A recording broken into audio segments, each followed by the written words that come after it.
90-degree sectors. The 3 of these are some of their newer antennas. So we're not sure where they're going to come in, whether they're going to be very sweet on the ham band or they're not going to be.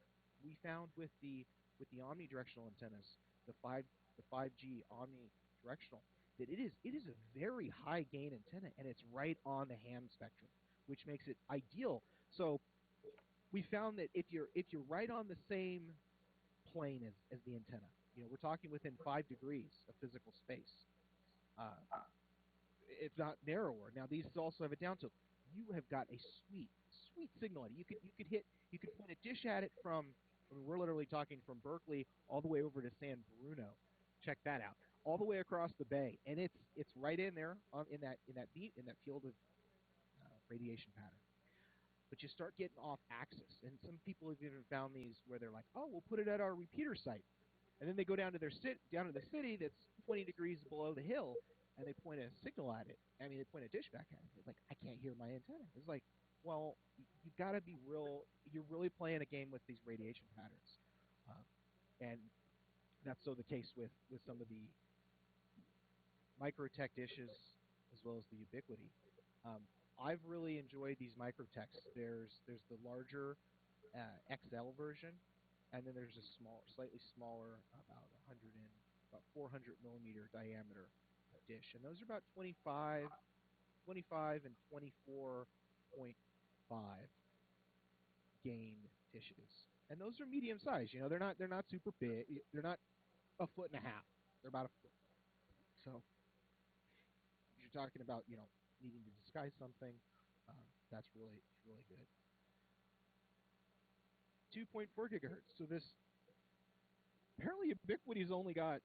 I'm interested because everybody else was chiming in, on some 2.4 gigahertz Omni antennas, and I'll tell you, with Ubiquiti, there are not very many options. They've really got 120 degree sector, and they've got a 90 degree sector, which we just got 2 of, and 1 is a spare kit for deployment somewhere. So if you guys are looking to still experiment with 2.4 gigahertz, that's available. And yeah, we're working on. I don't want to stick on antennas, but Sonoma County, the guys in Marin are really coming up, and they're working along with their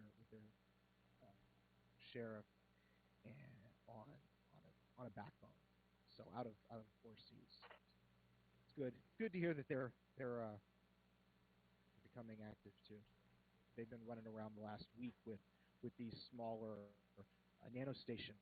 And the nanostation is it's a good starter radio, but it doesn't have that directed gain that you're going to get out of the microtech as well as microtech dishes. Now you want to step into some of the much higher gain stuff. Let me look at. Let's take a look at this spreadsheet. So we start to look at the difference between, well, not only speed difference between traditional rockets and Tim, we talked about some of this on the tech stuff. You go to the air fiber, the newer versions of these radios, and you're getting a lot. You're starting to talk gigabit speeds. Now, gigabit speed is going to be limited by the number of stations. So keeping links point to point for bandwidth. You really do see what the radio difference makes.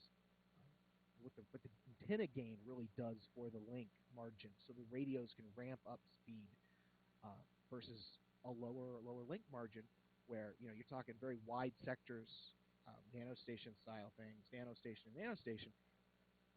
The signal, you hear the signal, but it's not, you're not booming in with a 60 degree.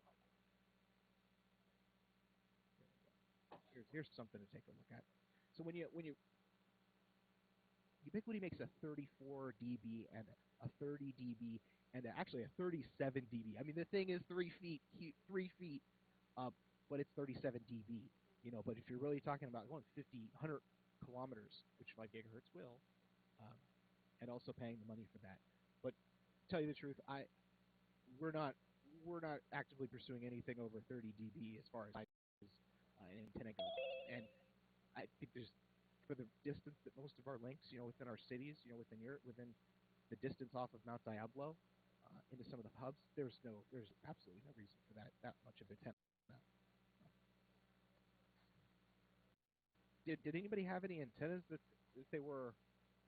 Anybody here tonight have any of those antennas, those 4 gigahertz antennas? Were they? What you guys had previous research with? No, nothing heard.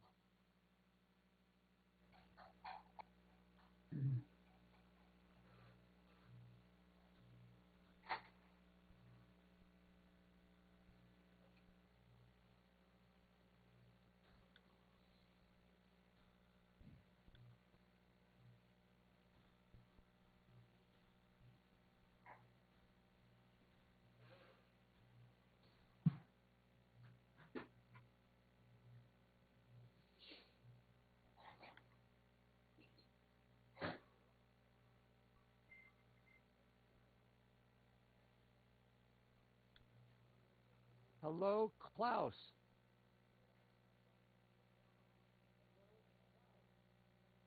Hello.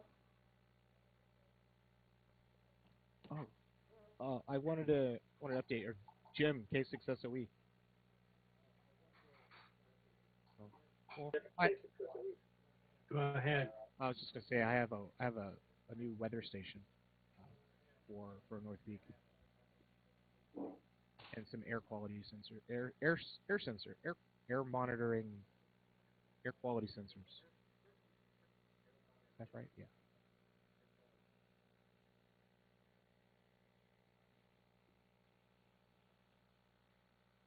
Okay.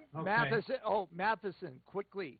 Those air quality sensors, are those the ones like we were all, I forget, a year ago that we were all watching, what was that? They were purple. Well, so I get a little bit of I'll give you a little, no. Hold on, let me grab something. Okay.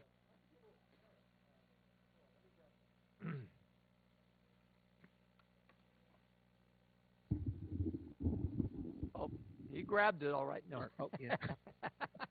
Well, the sun's here. The sun's coming in the door. Mike, there are 2 of you. Yeah, I have a new toy here that I'm trying out, seeing how it works on Zoom. I'll turn it off here in a minute. That's okay. So SFWIM's everybody's had a fetish, for sensors, and this, whether it's weather data, wind speed and rainfall, but air quality has become quite a thing recently for good reason. The Davis weather sensors, they make a weather AQI sensor that goes along with their AirLink with their link system. So you get the 900 megahertz sensor. I know a lot of people use them, and well, it links into their monitoring system, so you're able to deploy them around your house as well as the weather, rain sensors. We found a company in Romania, the URAD monitors, A3s, and this guy over there, because we're looking, and somebody, Martin Whiskey 6 MRR, and when you tear open one of those purple air sensors, all it is a standard sensor that you could buy recently easily from China. The supply, as well as the supply, has been eaten up by people buying them and building sensors. This has got the same sensor in it, so this guy's building them as a contained unit, with Ethernet, because that's the trouble with these purples is you need Wi-Fi. Well, at all these mesh sites, or if you have a data backbone, we don't want to have to put a Wi-Fi access point at a site in order to put sensors at it when we're potentially using that, and it could potentially interfere with the rest of the data links. So wired device, runs on between 6 volts and 28 volts, so very, very wide power range. Cost? They're a little pricier than the Oh. Davis stuff. So, but no, we're looking at the Davis units just because they need to hold up. I mean, that's the trouble we had is you don't find a lot of sensor packages. Air and wind speed. There's only a few people that make them. And some of them get really expensive really quickly. So to find something that's reasonably priced. What was the cost of the UAD? Give me.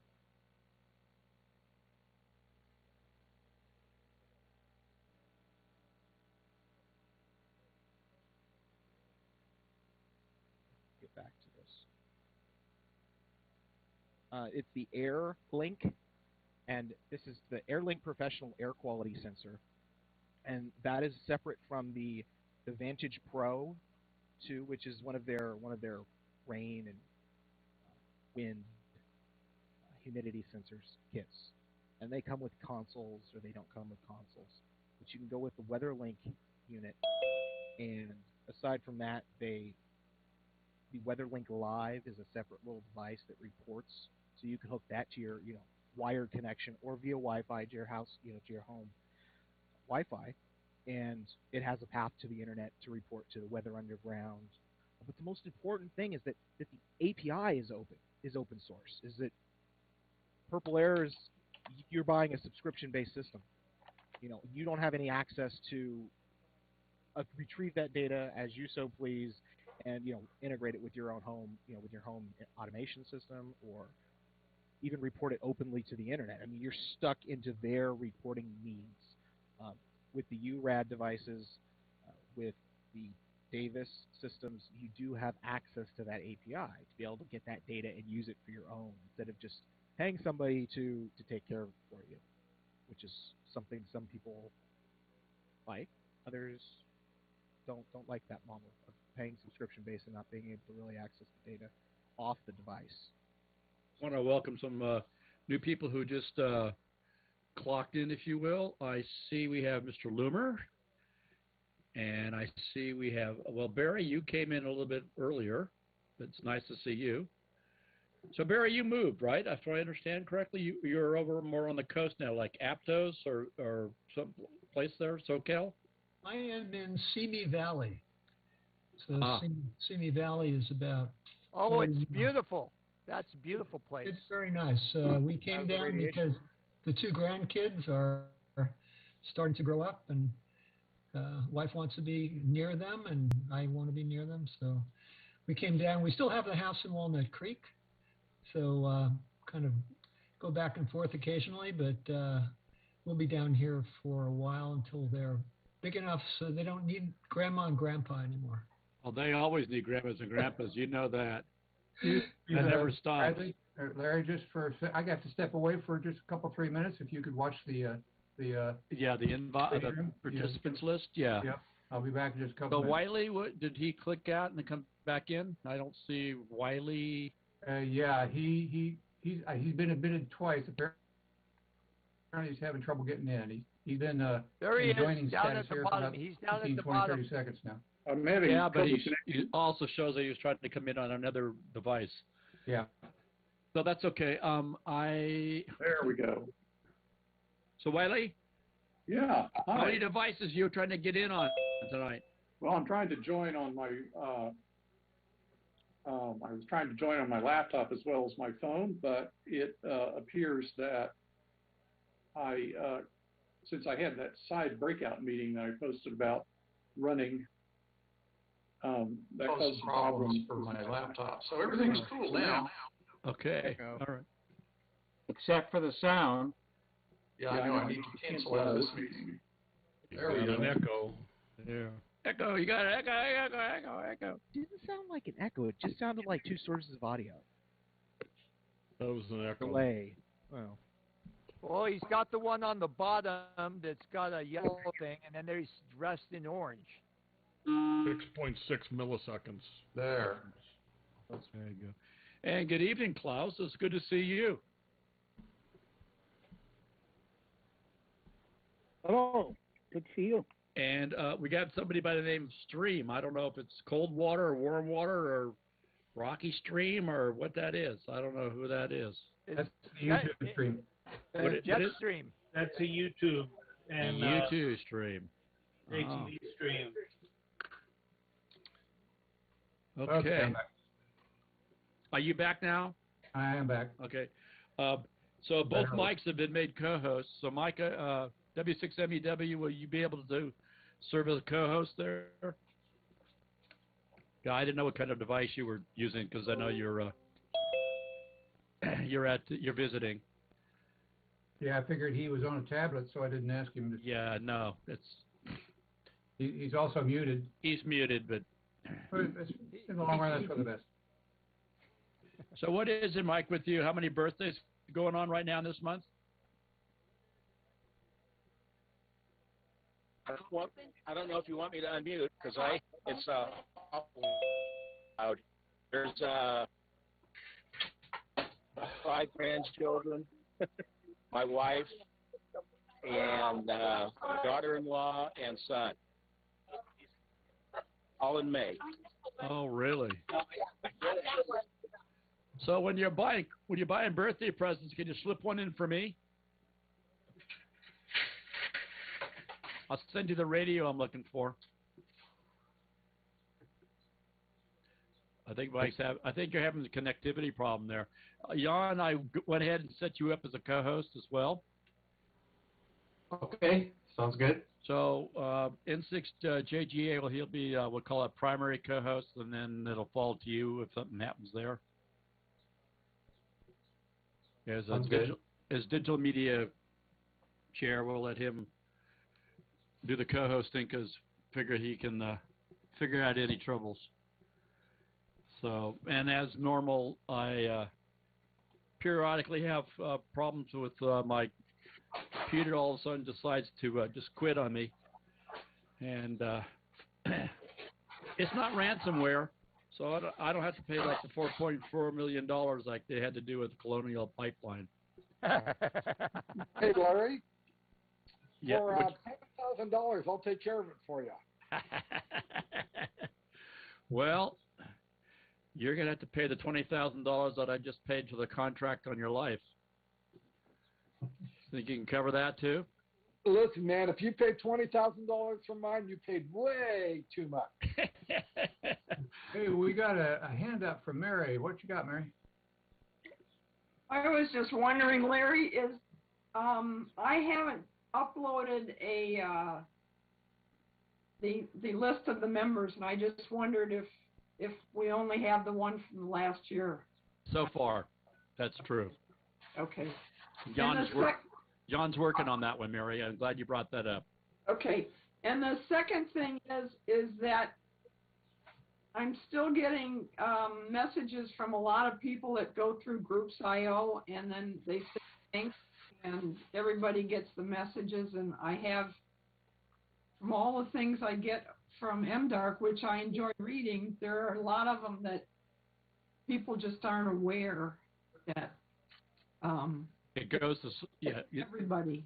Yeah, so we've actually addressed that. We have had a number of complaints on that issue, and Mr. Patterson, N6JGA, in fact, sent out an email today, or maybe it was yesterday, to one particular individual to and very diplomatically asked this person to desist. And thank you. Yeah, you're welcome to. And thank you. We have I said thank you? Yeah. And thank you. No, really, thank we can only you. hope that it will Thank work you. because he's not violating the guidelines. So we can only ask. Thank you also. And one other thing, Larry, on our Larry Club, sometimes you say reply just to the sender, and it sends it to everybody. So now if I want to reply to the sender, I just get out of the Groups.io email and then send a separate email. Yeah, if you can find that person's email. Sometimes you may not know that other person's email. Yeah. That was the case with the individual we're talking about. Well, at the bottom of every Groups.io message is a footer, and in that footer should be a link that says reply to sender. Ah. And also, if you don't find that, up in the from address, it says Groups.io on behalf of, sender's email address. So you just copy that out of up there. Okay. So there's two You ways. can also look into email headers. So, That's what he just Mary, said. without naming, Tim, go ahead. Sorry. That's what Mike just said. Looking at the header, Yeah. So it must be the delay between here and Georgia. I don't know. Thank you, Tim. Thank you, Tim. Thank you, It's Tim. late for these young guys. You got to give them a break. Unbelievable. Mary, was it just particularly one individual that you were thinking about? Yes. Okay. Number 6. Yep. Yeah. Okay. So, without identifying any further information, I just wanted to confirm that so that we're not looking for another scofflaws, if you will, on groups.io. Yeah. But I did do a little bit of biographical stuff on the individual. So. Okay. But what does that mean? Well, this person is older than probably any one of us here, for sure. Really? Mm-hmm. Wow. They only have a P.O. box address, and are in a very rural area. So I'm not sure what's exactly going on there in terms of maybe this is just this person's way of keeping connected somehow. I don't know. So. But hopefully, Mr. N6JGA, his very diplomatically and tactful email will have some kind of effect. And thank you. Yeah, and thank you. Yeah, I think, and if Tim, did you want to thank us for something? I wanted to thank you for thanking me to thank you to thank me to thank you. Yeah. So, Mike, maybe there is a question, though, with regards to you mentioned about the guidelines, that he's not particularly breaking any particular guideline. Maybe we should add something in the guidelines to account for this sort of behavior. If it continues unabated, yeah, we may have to. The board may have to address that. Yeah. So, I think you got oil in your carpet there because your dogs already got down to the oil well. Yeah, see, I think there's gonna be oil coming up there in a minute. Has she sprouted yet? Okay. Yeah, she's looking for there she blows. Yeah. Wow. She's digging her hole to China. Yeah, yeah. She does that 2-3 times a day. Well, if it keeps them occupied, I guess that's great. Well, she does it to annoy me when I'm trying to talk with other people. It's not usually what it is. They'll have to buy a new carpet pretty soon. Yeah, exactly. It's already starting to look a little threadbare as it is right now. I'd really surprise them and put a piece of granite there. We get scratch all night. And let him go. Or you could go to the floor and gravel. Put gravel, you say? And that would satisfy the dog's instinct to dig down a hole to get in. Yeah, and then even more fun is to vacuum that gravel up. Yeah. It'd be like having a cat box on the carpet. You know? I was just going to say use a cat box instead. Yeah, right. When we had cats, I had to put it in the shower stall just to contain the mess. Yeah. We got a few minutes here. Really exciting, and I know this really relates to amateur radio. How many of you ever tried to make your own beer? Nobody here is. Patrick did. I remember as a kid, my dad tried to make his own beer in the shower, and you would go into the shower, and it would be full of fruit flies.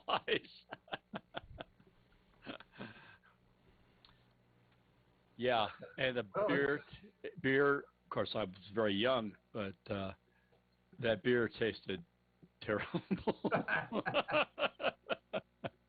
The best thing to make in the bathtub is cherry smash. Gin. Is that gin? No, it is cherries and your version of the cheapest booze you can get, and a cup of sugar, and then you put a loose cap on it, put it in a cool, dark place in a safe container, and go away for 6 weeks. I thought you were talking about filling the whole bathtub. No. I'm sorry. I don't think you can get a bathtub clean enough for me to want to drink out of it. And B, you'd never get the stains out of your bathtub after you made it. After the third glass, you probably wouldn't care either way where it came from or where it was made. Well, I guess you could use Everclear, and that would take care of the sanitation issue. I guess. Good evening, Mr. N6ORB. How are you this evening? Good evening, Larry. Good evening, all. Doing fine here. Good to see you. And who else have we not had a chance to really talk with a little Bob, RBF just joined us, and I think Steve did. Yeah, okay, Bob. Good evening, Bob. How are you? I'm doing well. Cal came in. I've been here for a while listening to the jibber jabber going on. Yep. You're the guy hiding in the closet and listening through the wall or something. No, I'm hiding behind the trees there. Very nice. So, Tim, I see you seem, it got me a duplicate. So you must have some kind of mixer or something there. Is that right, Tim? Yes. ADEM Mini Extreme. Is that the name of it? Yeah, and that's the thing that's right here. Oh. 8 HDMI inputs. So we get to look at all the security cameras around your house? I say, what's the perimeter look like? No, I don't have any security cameras that are on. Oh. Just 3 cameras here in the shack. Maybe you must have bought some Microsoft stock back in the early 80s or something. Here. I did, yes. Yeah. Very nice. Good evening, Lauren. I saw you pop in there. Liz? Hi there. We're both here. No, you're not. Hey, I only Lauren. see one of you. Well, And we're getting the raw end of the deal, by the way, Larry. Yeah. You know, because it would be better to, to have Liz on camera. Just Exactly. FYI. I agree. Okay, all right. We okay. see enough of you, Lauren. So, okay, well, we got a few minutes before we start the business portion of our meeting, and which will be relatively short. And I'll pop up the agenda, and we'll go from there. Pretty straightforward. I don't think Kathy's going to be with us as treasurer tonight, if I recall. No, I'm here. Oh, you are, Kathy. Thank you. You can sit over there. I have running in the background here the last financial statement you gave at the board meeting. Is that what you would like to use? Yes, please, the April one. Yeah. Say yes, because that's the only one I have. So, okay. Well, we got a minute here. Let me get things up situated here.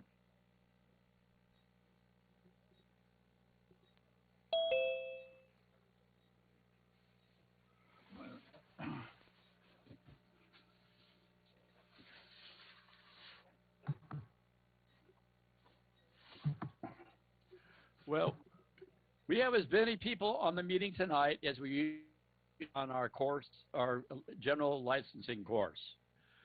I see we have 32 people who are participants, and that's about what we've been getting for our licensing course. So I guess 30 in the 30s is the magic number. I want to ask all of you to mute yourself as we get started here.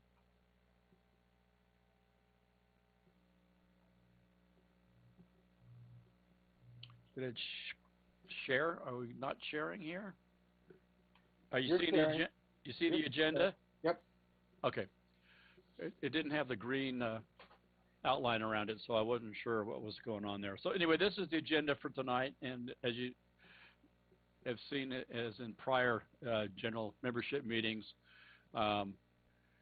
we have an abbreviated business section before we go into the speaker's presentation. So I want to welcome anybody who's here tonight. I want to welcome all of you for showing up.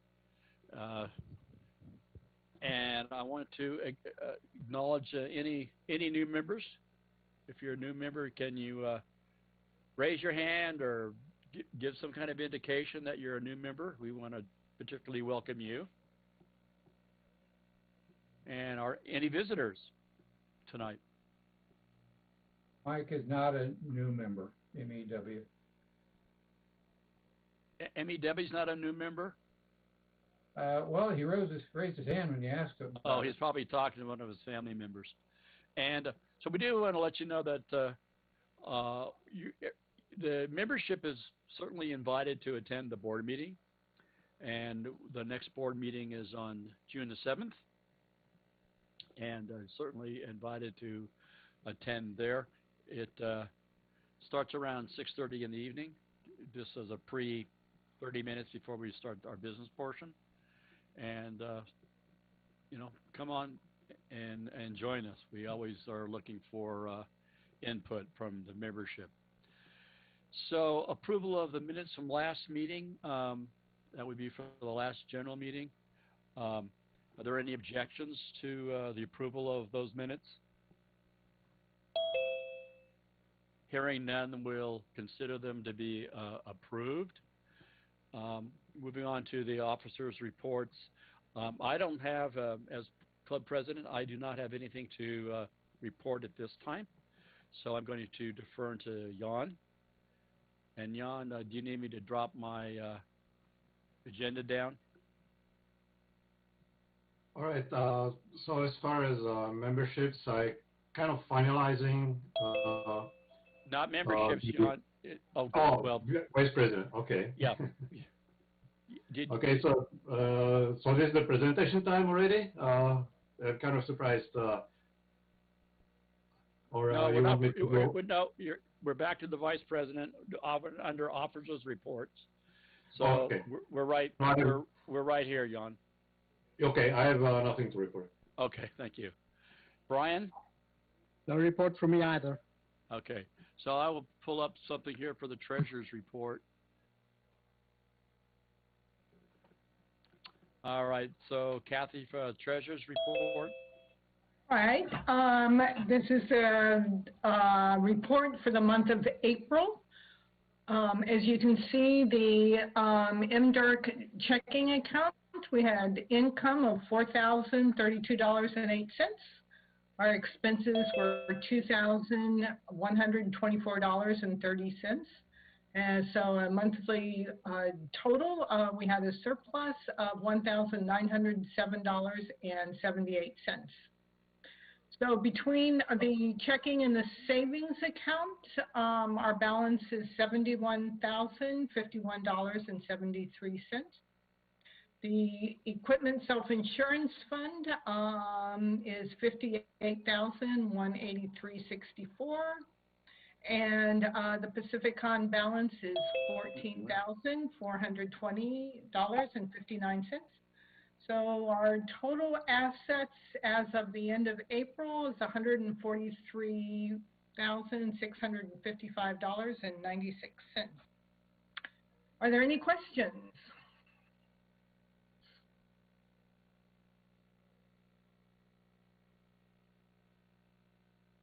Larry, you're muted. Yeah, Mr. Patterson muted me, which is fine. Not me. It wasn't you? Nope. Oh. All right, so no questions, then I'm done. All right, thank you. So here we are on the agenda again. Ron, any report from you from emergency coordinator?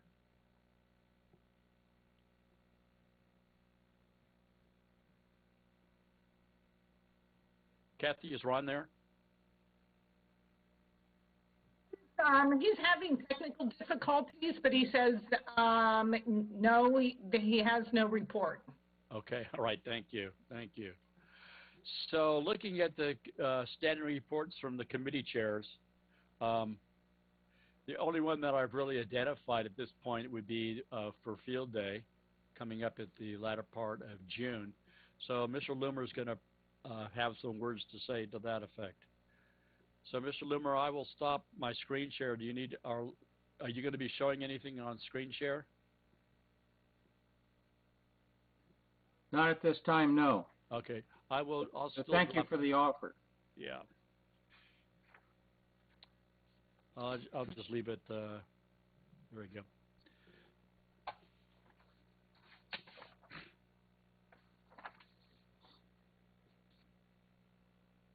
So do you have a report for field day? You asked me, am I on now? You are. Is that my current status? That's your current status. Okay. I have contacted the City of Concord Parks and Recreation Department. Most of their parking lots are scheduled to be very busy during the summertime, especially the end of June. So they suggested that we go to the Mount Diablo Unified School District and get a parking lot at one of the schools, since schools are not as busy as parking lots for parks and recreation type functions. So Mike Warren and I looked around on the map and we found Loma Vista Adult Center, which is slightly off of Cowell Road in Concord. They have a parking lot that's at the north end of the school buildings, which is fairly far away from the installed solar panels at that location. Was there a question? Okay. Loma Vista Adult Center, it's just off of Cowell Road. And so I filled out some application forms and they have been received. I got an email from my contact person with the Mount Diablo Unified School District this evening at 5:30 that said that they were re-roofing the adult center and that the smell from the re-roofing operation might be kind of obnoxious. That this would be on the Saturday. Sunday, she didn't say anything about Sunday, but she said Saturday the smell might be kind of bad, so she suggested that we look at another location. So I'm going to get together with her on Monday and we will look at it for another location. Mike Warren has suggested Olympic High School on Salvio Street. They've got a parking lot right facing Salvio Street, which will be very visible to all passers-by. So we will start looking at that Olympic High School parking lot on Salvio in Concord. So that's kind of where we stand. We have a permit number with the Unified School District, so that part is all taken care of. Kathy is working on an addendum to our $1 million insurance policy that the school district has requested, so that part is in the works. I've filled out a memorandum of understanding with the school district, so that part is taken care of. Kathy gave me the nonprofit number that we needed to put on the application, so that's taken care of. As far as the fee schedule is concerned, the parking lots for the United School District go for $17 an hour. So if we are there on Friday afternoon through Sunday afternoon, that's about 20 or 48 hours, and that comes to about $850. And that's about what we have in our budget for the site cost. I started working on getting porta potties, a porta potty and a wash stand for our location, wherever it happens to be. It turns out that there's a $41 custodial fee if we are to have the school building open and use the formal restrooms, and as a minimum charge of 4 hours, but that $41 multiplied by 20 or 48 hours comes to a pretty big number, which is a lot bigger than the rental for a porta potty is concerned. So I eliminated the thought about using the facilities in the school building. This afternoon I sent out a volunteer list.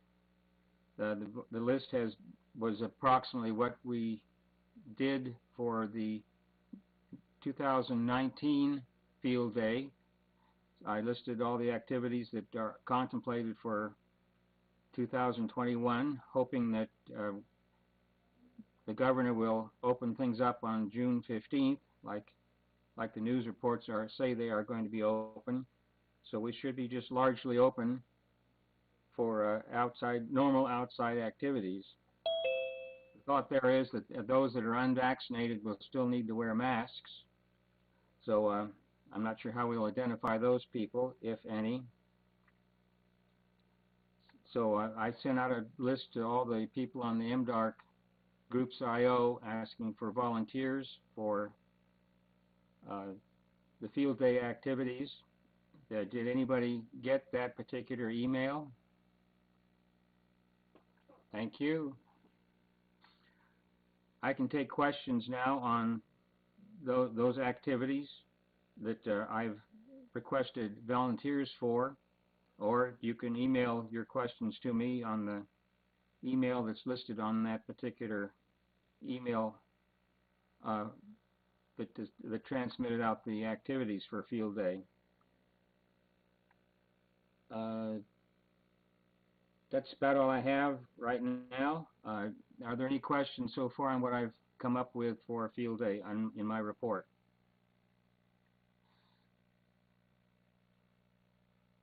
All those muted voices, outstanding. Well, thank you for the informative information you gave us tonight. Okay. It's too bad that the roofing kind of coincided with our use of the facility, huh? Yes, for Loma sure. Vista, or Lost Vista, or Loma Vista? Yeah, Loma Vista Adult Center, it's behind the soccer field grass area on Cowell Road. Yeah. So did they say when that roofing was going to start? Well, it will be going on Saturday. On the Saturday we were going to... That's correct, yes.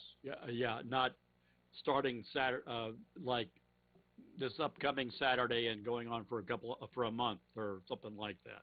No, she said that particular Saturday that we requested, that the roofing would be ongoing on that date. Okay.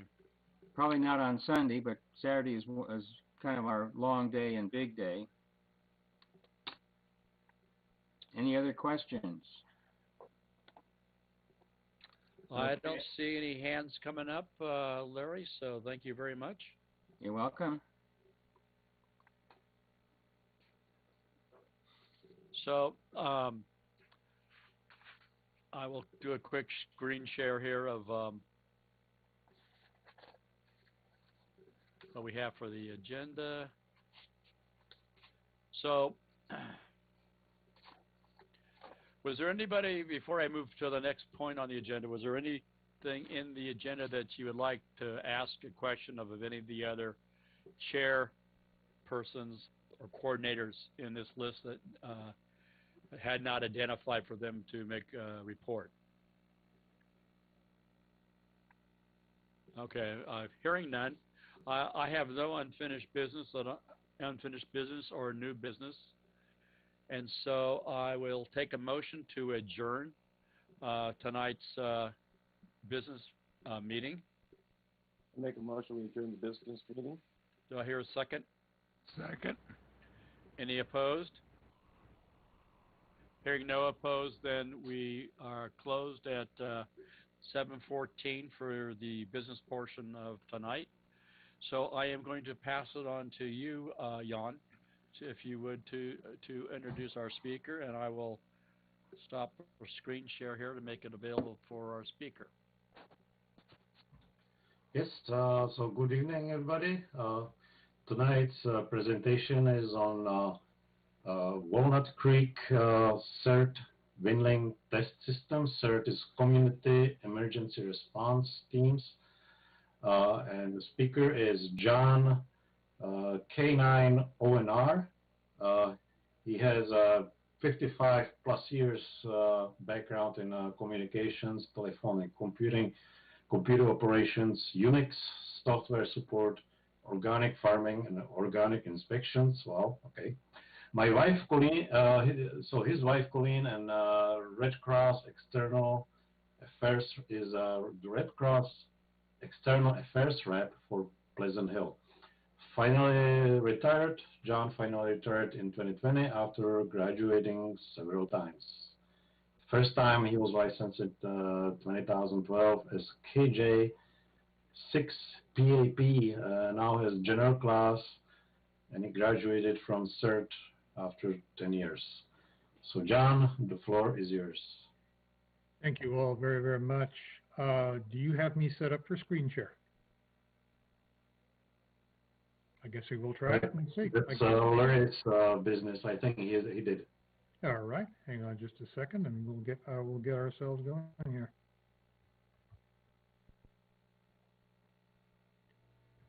What we want to do is give you a little bit of a history of what we are trying to accomplish and introduce ourselves. What this is all about is a project that I was asked to lead. When you say that, it means that I raised my hand in an unguarded moment so that we're all clear.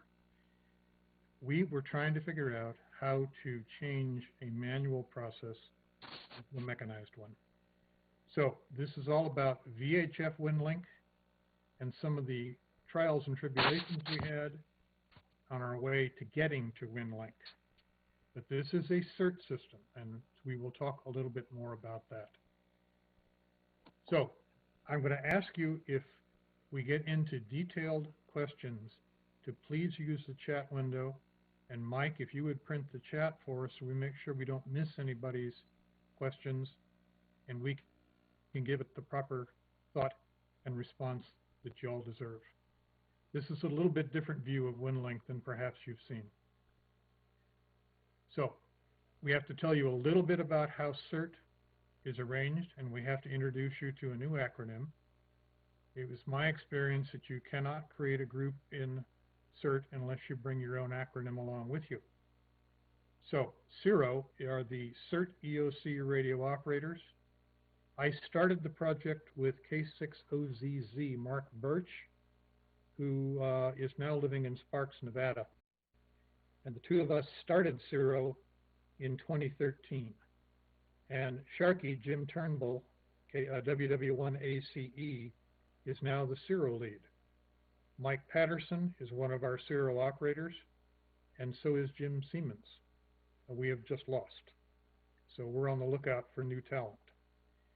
The other thing we have to let you know is how CERT is oriented in Walnut Creek, and it's different perhaps than you've seen CERT in the past. In Walnut Creek, the city of Walnut Creek sponsors CERT, not the fire department and not the police department, which is far more normal. So we have 8 command posts, and these yellow boxes are literally the portable radio sets that are in each command post, with the exception of Rossmore, which you notice is gift wrapped. It was the Yaesu 8800. This one is on a hand truck, which makes it roughly portable if you've got 4 people to lift it. It's quite a system. All of these sites report strategic and situational awareness to the City of Walnut Creek's EOC. This again differs from a place where you'd hand it to a passing fire truck. Here we have to give it directly to the EOC. And CERT also has a UHF repeater. This is on the big monopole at the 680-24 interchange. We have a UHF repeater on that to where we can reach anywhere in the CERT environment in the city with a 5-watt handheld, which is a big advantage. CERO is also responsible, if the city requests it, for forwarding requests for mutual aid to RACES ACS. This is an old slide. So that is our environment. Right now, CERO is working in police department territory, which means all of the CERO people have to be formally backgrounded, and we cannot bring in relief operators unless they are also backgrounded. So if CERT's activated and the EOC is activated, we have a dedicated group of people that serve the EOC, and that's CERO. You will see this come up again as we go through this. So that's the general environment. Now, we're going to do something a little bit weird. We're going to talk about the problem before we talk about the solution we found to wrap around the problem. So let's tell you what the problem is first. We have 8 command posts, and we have the 1-0 operation. So it takes 18 people, an operator and a scribe, just to transmit messages from the field to and from the EOC. That is a lot of people power when CERT activates. If you consider some of those people could be freed up to be search and rescue, we might be a little farther down the road. But it takes 18 at this point in time. But the actual messages are quite short. They're usually less than 30 words. They use manual transcription on structured, pre-printed forms. The danger, of course, in this is if you don't have a form, it's really hard to format the message because everything is form-based. We're transferring forms by hand at both ends. And we're still in somewhat of a pandemic situation. And we have to maintain manual message logs at both ends. So you have the scribe also trying to maintain a radio log in 0, as well as in 8 locations in the field. Again, there's an awful lot of people involved in this. And of course, we have our traditional legibility issues on forms and logs. I will tell you that it's true. We have a lot of doctors in Rossmore, and no one can read their writing. And that's an absolute truth. So the real question is, oh yeah, and this is the last one that's fun. We have to deliver paper forms to and from 0 and the EOC on foot by SneakerNet. And the real question was, can we change this as an organization, as a CERT organization? Can we do something different to solve? So this is the problem that we then researched a wide variety of solutions to see what we could come up with. Oh, and we had another little problem at City Hall. The EOC Message Center and the EOC group used to be on the 2nd floor with 0. And there was a locked door that we were not permitted to go through, but we could bang on the door and hand paper to whoever answered the door to get it into the EOC. Then the EOC moved to the 3rd floor. And now we're running stairs with pieces of paper. So this is not what we would call an ideal situation. So again, what can we do about this? So really the challenge we put to CERT and ourselves was, if we say yes to change, what are the alternatives that we have? And we looked at mesh, we looked at new packet radio, which is a really interesting thing, and we even looked at conventional microwave. We started with the old broadband HSMM network, which is finding every used Linksys router in the state, reflashing it to HSMM, and we tried it at Sugarloaf. Don Prosnitz sponsored it for us. And we went a little bit hog wild. We had Asterisk running on Raspberry Pis. We had a private PBX phone system running, webcams. But the problem with the protocol was the more nodes we added, we discovered that the nodes protocol was listen before transmit. So the more nodes you added, the more polite the network became, and as a result, nothing moved. So this was not a roaring success story, and we set aside HSMM. We looked at Arden, and we spent a lot of time with Massiston on the SF Wireless Emergency Net. I'll show you that in just a second. The other thing we tried was new packet radio, which are very creative UHF. It's a combination of a router and a radio with an RF preamp. This is written by a French ham named DMA. His call sign is F4HDK. what we found out in our hilly and tree-lined areas, we did not have sufficient range with these, so we had to discard that. And the last one we got into was commercial microwave.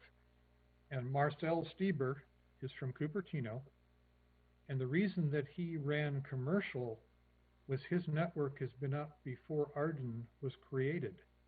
So his only option was to use Part 15 commercial microwave. And we looked at that. And we'll give you a few findings on microwave in particular. We considered for about 3 seconds satellite-based internet by Tesla, and decided that we couldn't do that as a volunteer organization. It was simply too expensive. It's also not in this area yet. We looked at WinLink Express and traditional AX.25 packet, and we thought packet was dead. 1200 baud, we couldn't find anybody doing packet in our area, and this is really critical. We don't have access to HF or the internet anywhere in our environment, any CERT command post or at City Hall. And remember, that's the problem, is connecting City Hall to the CERT field sites. That is our only problem. And we tried FLDigi, FL message. And we have actually done this from CERT to Zero, but it seems to need a combination of voice and data on every call. Did you get the pop-up? No, I didn't. Let me send it again. And the message filing system is really cumbersome. Everything is date and time based, not necessarily where it came from. And so we looked at that and thought, okay, if we have 8 field sites all trying to feed into the EOC using this, we would not be able to keep track of the messages very well. So these are all these alternatives we looked at over a period of close to 10 months. And we spent a lot of time on this one picture. This was our introduction to the wireless emergency mesh that Matheson is running. Don Prosness sent us this picture by email and said, Matheson is trying to tie the wireless mesh to South Peak. Can we hook up CERT? And so we knew nothing about his network. We did a lot of research. We did Zoom calls with Matheson. He was extraordinarily gracious to help us with this. And so we tried to build it. Everything homed on South Peak. And this got to be absolutely, there's no other word but hilarious.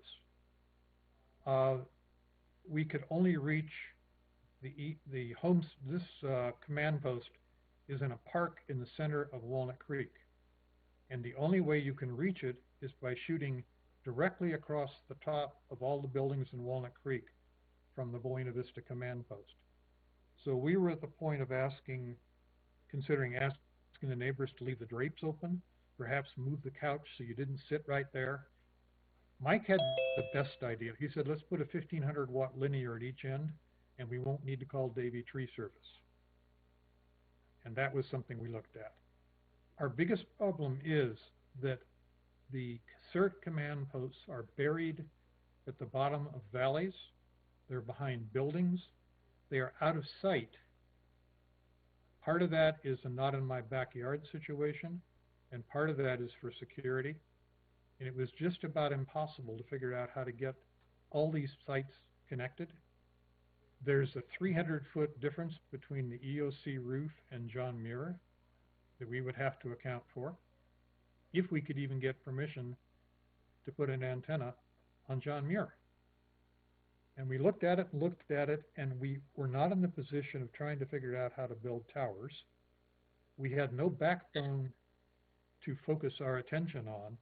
And even if we did, some of our command posts like Sugarloaf and Rossmore and Tice are so buried that they have no clear lines of sight anywhere.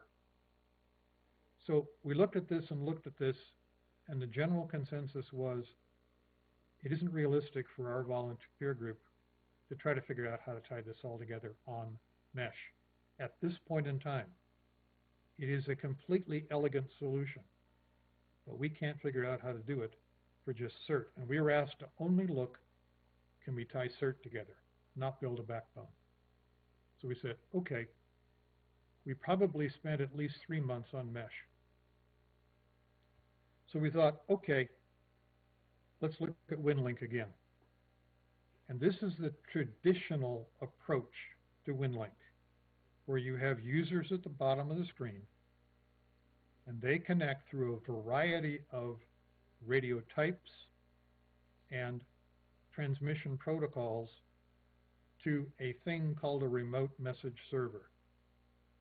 You can also, if you have internet service, connect by telnet directly to the internet, and you end up being able to access the common message servers. There are at least 2 of these. They are completely redundant, and they're actually on Amazon websites in their server farms. But the key of it is this thing in the middle. And these are the remote message servers, are smart network nodes. If they encounter a local failure, they automatically redirect traffic to one that has a path to the CMS. So they're very intelligent. And what it turned out is there are really only 2 software programs on them, perhaps 3 if you have HF. So we thought, okay, could we use WinLink? But we're still on this problem of not having internet or HF, and we could not, Mike's already talked about this, we could not find a nearby RMS to talk to on either VHF or UHF. The radios that CERT has are at best dual band. The radios that the city EOC has are Kenwood TMV71s. We don't have anything else to work with. We don't have permission to add more antennas or to get more complex. And their rule was real simple. No third-party software is going to connect to City Hall network, including their internet. So we thought, okay, knowing that the brains of the thing is the RMS, what could we do with WinLink? And this is what we came up with. We built our own remote message server at City Hall. And you notice this great big red line. You do not have access to HF or the internet. And we took the telnet connections and we just poked them right in here. So essentially, all of our emails are stored in a software program called RMS Relay. This is part of the WinLink Express family. It's free, by the way, which is kind of nice. RMS Packet controls the transmission protocols on the radio and feeds the decrypted messages into RMS Relay, which are your emails. So we can run either Packet or, as we discovered, we can run VARA. And when we discovered VARA, the light bulb came on. And we'll show you a little bit how we put in licensed VARA FM. We are running in the neighborhood of 19,000 baud, no, 19,000 K messages over VHF, and it's really quite creative. We have a sound card. This is a Masters Communication DRA50, which is actually less expensive than a signal link, into the existing Kenwood TMV71s. So this is literally what a remote message server in the field looks like, as well as what we just installed at City Hall. And then how do we get between floors?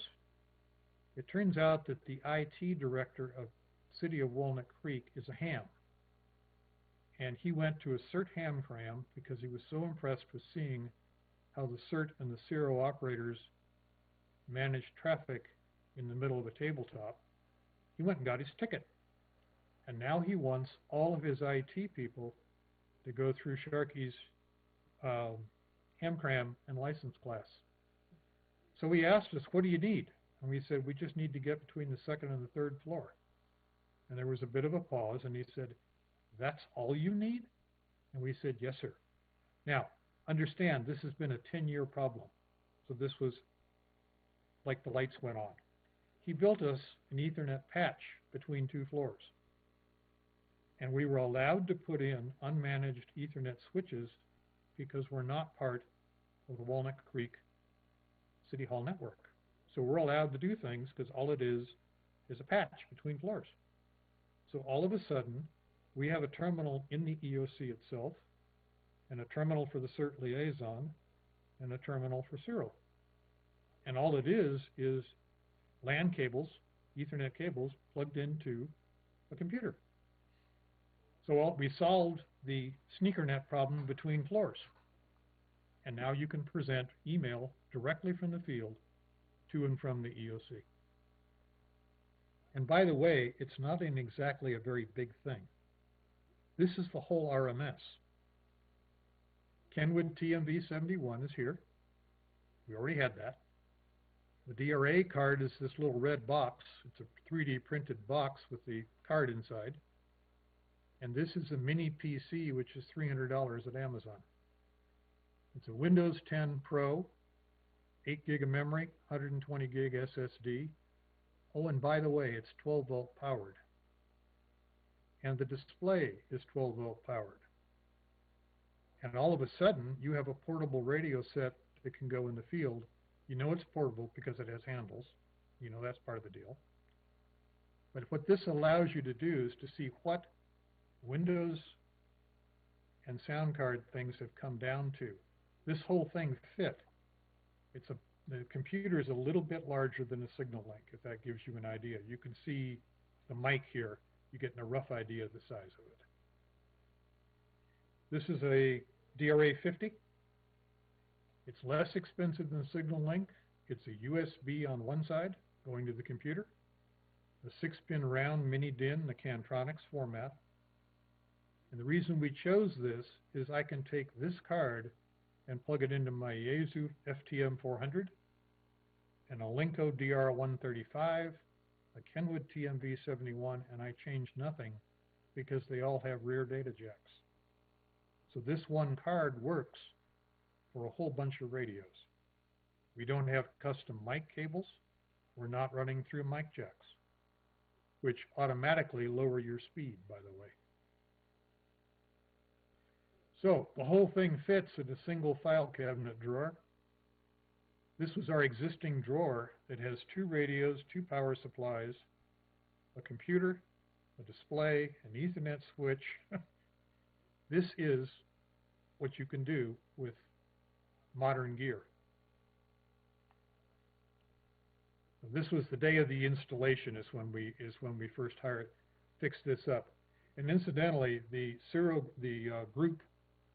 technology group bought all of the test system gear with their own money, installed it at City Hall, proved the concept, and then the IT director went out and bought an exact duplicate because he was so inspired by seeing what it could do. So that was a good success story.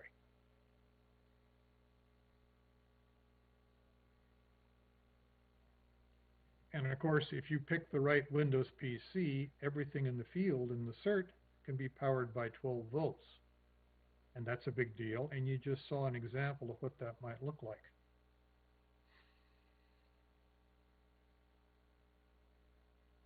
Now, a few questions have already been asked, and this is one where I think I would maybe expect some of you to ask some of them too. How can the EOC use WingLink? They're not licensed hams. And this one I took back to the WingLink support gurus, and they said it's very simple. They're not on the air. They connect by telnet internally in the building over that Ethernet network, and you have a control operator and a system administrator in Cyril. So we don't need to license the EOC, and they can still send and receive email from the field with the oversight of a licensed ham. And that's kind of an interesting concept. And then they got into, well, can CERT email more than one person? Yeah, it's called CC. You do it all the time. And WinLink will let you do that as well as group announcements and emails. And then they wanted to know, can we add Martinez OES, Office of Emergency Services, as a backup path in case WebEOC goes down? I'm an old telephone company guy. I can almost guarantee that something will always fail in a disaster. And you probably need no further to look than Napa when the earthquake hit and it took out the EOC. It will happen. Well, N6ORB and K6KHB were kind enough to test with us from their homes, because at the time this was done, they're still not allowed in the new EOC in Martinez, and that's ACS. But we actually gave them access to the system so that the city could ask for mutual aid directly to Martinez. Can we add other sites and work groups? This is a question from the IT director, and he said if all of his people are licensed hams, could he have access to the system? And the answer currently is, if you're under amateur radio rules, perhaps. If you're not, no, you need to have a business radio system of your own, and so forth. So that one is still under discussion. Public Works is also in the mix, and we have a licensed ham at Public Works. And that's really the only resource that the Walnut Creek EOC has, is their own Public Works group. Can I use my signal link instead of buying a DRA 50? And that truly is a Ford versus Chevy discussion. There are some technical cautions on speed and ease of calibration. Signal links obviously are Vox. The DRAs use GPIO pins and a single lead to trigger PTT. So there are some differences. We have testers using signal links and they worked okay. And then CERT wanted to know how do we identify sites by recognizable names rather than memorizing 10 call signs. And that leads us into tactical call signs, which we have the ability to use. So here's what we did, and we did this for a very specific reason. KK6BSN is the club's call sign. Mike is our repeater trustee, and this is actually the call sign of the CERT repeater, the one that's on that monopole at 680 and 24. So what we tried to do first was assign all of these tactical call signs to just KK6BSN. And VARA looked at that and let us bring in our first connection. And then the second connection we called in from a different location, and VARA failed because we changed the tactical. VARA doesn't know what a tactical call sign is, but it knows the sign-in string was different. So we actually ended up creating 15 suffixes under KK6BSN and assigned them to the sites. When you buy a VARA license, you actually can license, I think it's up to 17 sites under one VARA license if you use this mechanism. And the other trick with VARA is, remember, we're going into an RMS. We didn't have to pay more than one license fee to put everybody on the air. So it costs $69 to put all of Walnut Creek CERT on VARA. That's something to remember. It really works. And you notice down here, KK6BSN9 is Martinez OES. 10 is the traditional packet destination, where you say -10 suffix is for packet. We still support packet, although everybody saw VARA and they don't even want to talk about packet anymore. And then we have the administrative logins and Ciro and the EOC and so forth. So you can address a message to the EOC. WCC simply means Walnut Creek CERT. This is their convention for assigning tactical call signs. So we have a network and site names. How on earth are we supposed to use this thing? And this, what we're going to talk about briefly, is how you start a message and how you send it using VARA. So if you start a new message, this is where the tactical call sign comes in. It's not coming from KK6BSN6. It's coming from a thing you recognize. Oh, Ross. That's Rossmore. And you can simply click the 2 and the CCs. This is WinLink Express. And it takes you right back to the contact list that we built in. All you have to do is double click it. you don't have to remember call signs. You use the tactical name of the site you want to send the message to. This is the most simplistic message possible. This CERT drill, got a tree down, and you send it to the EOC with the CC to the CERT liaison. To send it, you actually put it in the outbox, but before we do that, I want to talk a little bit about templates. There are over 100 of these templates that are built into WinLink Express. I picked the favorite ones for CERT and put them in here for everybody so they can use them. And this is how they look. When we did what we called the stress test, which was to get 10 people up on the air, all sending and receiving messages at the same time, to see if they were disciplined enough to work without a net control, and they were, we had to give them some kind of a message template to use for the drill. So I found this one called an HICS 213, and you notice it has the tactical call sign built in and an automatically assigned message number, which is really cool. It has a priority, date and time, and you fill it in. And I trotted this out to CERT, and the very first thing I was told was, we don't have urgent priorities. And I thought, okay. And what does HICS stand for? And like a fool, I said Hospital Incident Command System. And that was a mistake, because they're CERT. So after a little bit of editing, they now have a CERT 213. You still have automatic tactical call signs and automatic message numbers. It has the correct priorities, and I know Don Prosence is laughing. This took me a while to do. Date and time, fill in the blanks, and send it. So you can modify existing templates for a specific purpose, and there's a special place you can save them in the system to where you have access to them, and you're not changing the originals. And then lastly, you can get totally ridiculous. Hey, John, real quickly, go back a slide just so you can tell the people. When you, all you have to do is click on the word in the field on the word date, and time, and it automatically fills it in for you. Yeah. And the other thing is, you notice it has form instructions right built into the form. You click on that if you don't know how to use it. It'll walk you through the whole process. And this one was ridiculous. We took a manual PDF of what we use right now to send messages to the city from the CERT. And we asked John Vanderveer, who's a professional programmer, could this be turned into a WinLink template? 1,700 lines of custom JavaScript later, the answer was yes, it can be.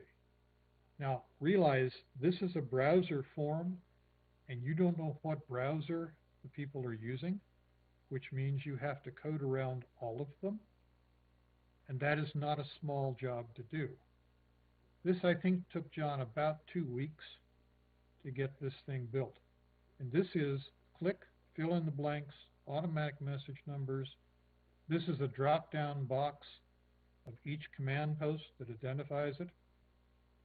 Click in the, click for the problems you're having, fill in the search, and the whole thing is exported to text for transmission. So this is one of those where it could be done. I don't know that we would ever ask him to do anything with it again. This was a Herculean effort. But the templates are really cute. They only send the text that you've typed in. You're not sending the form. You're sending just the text. And then by sending the template, it recreates the form at the other end. And if you think about it, this is what you do manually. It's also what FLDigi does. There's a form at each end, and all you're doing is sending the information, lines 1 through 9, plug that into the form at the other end.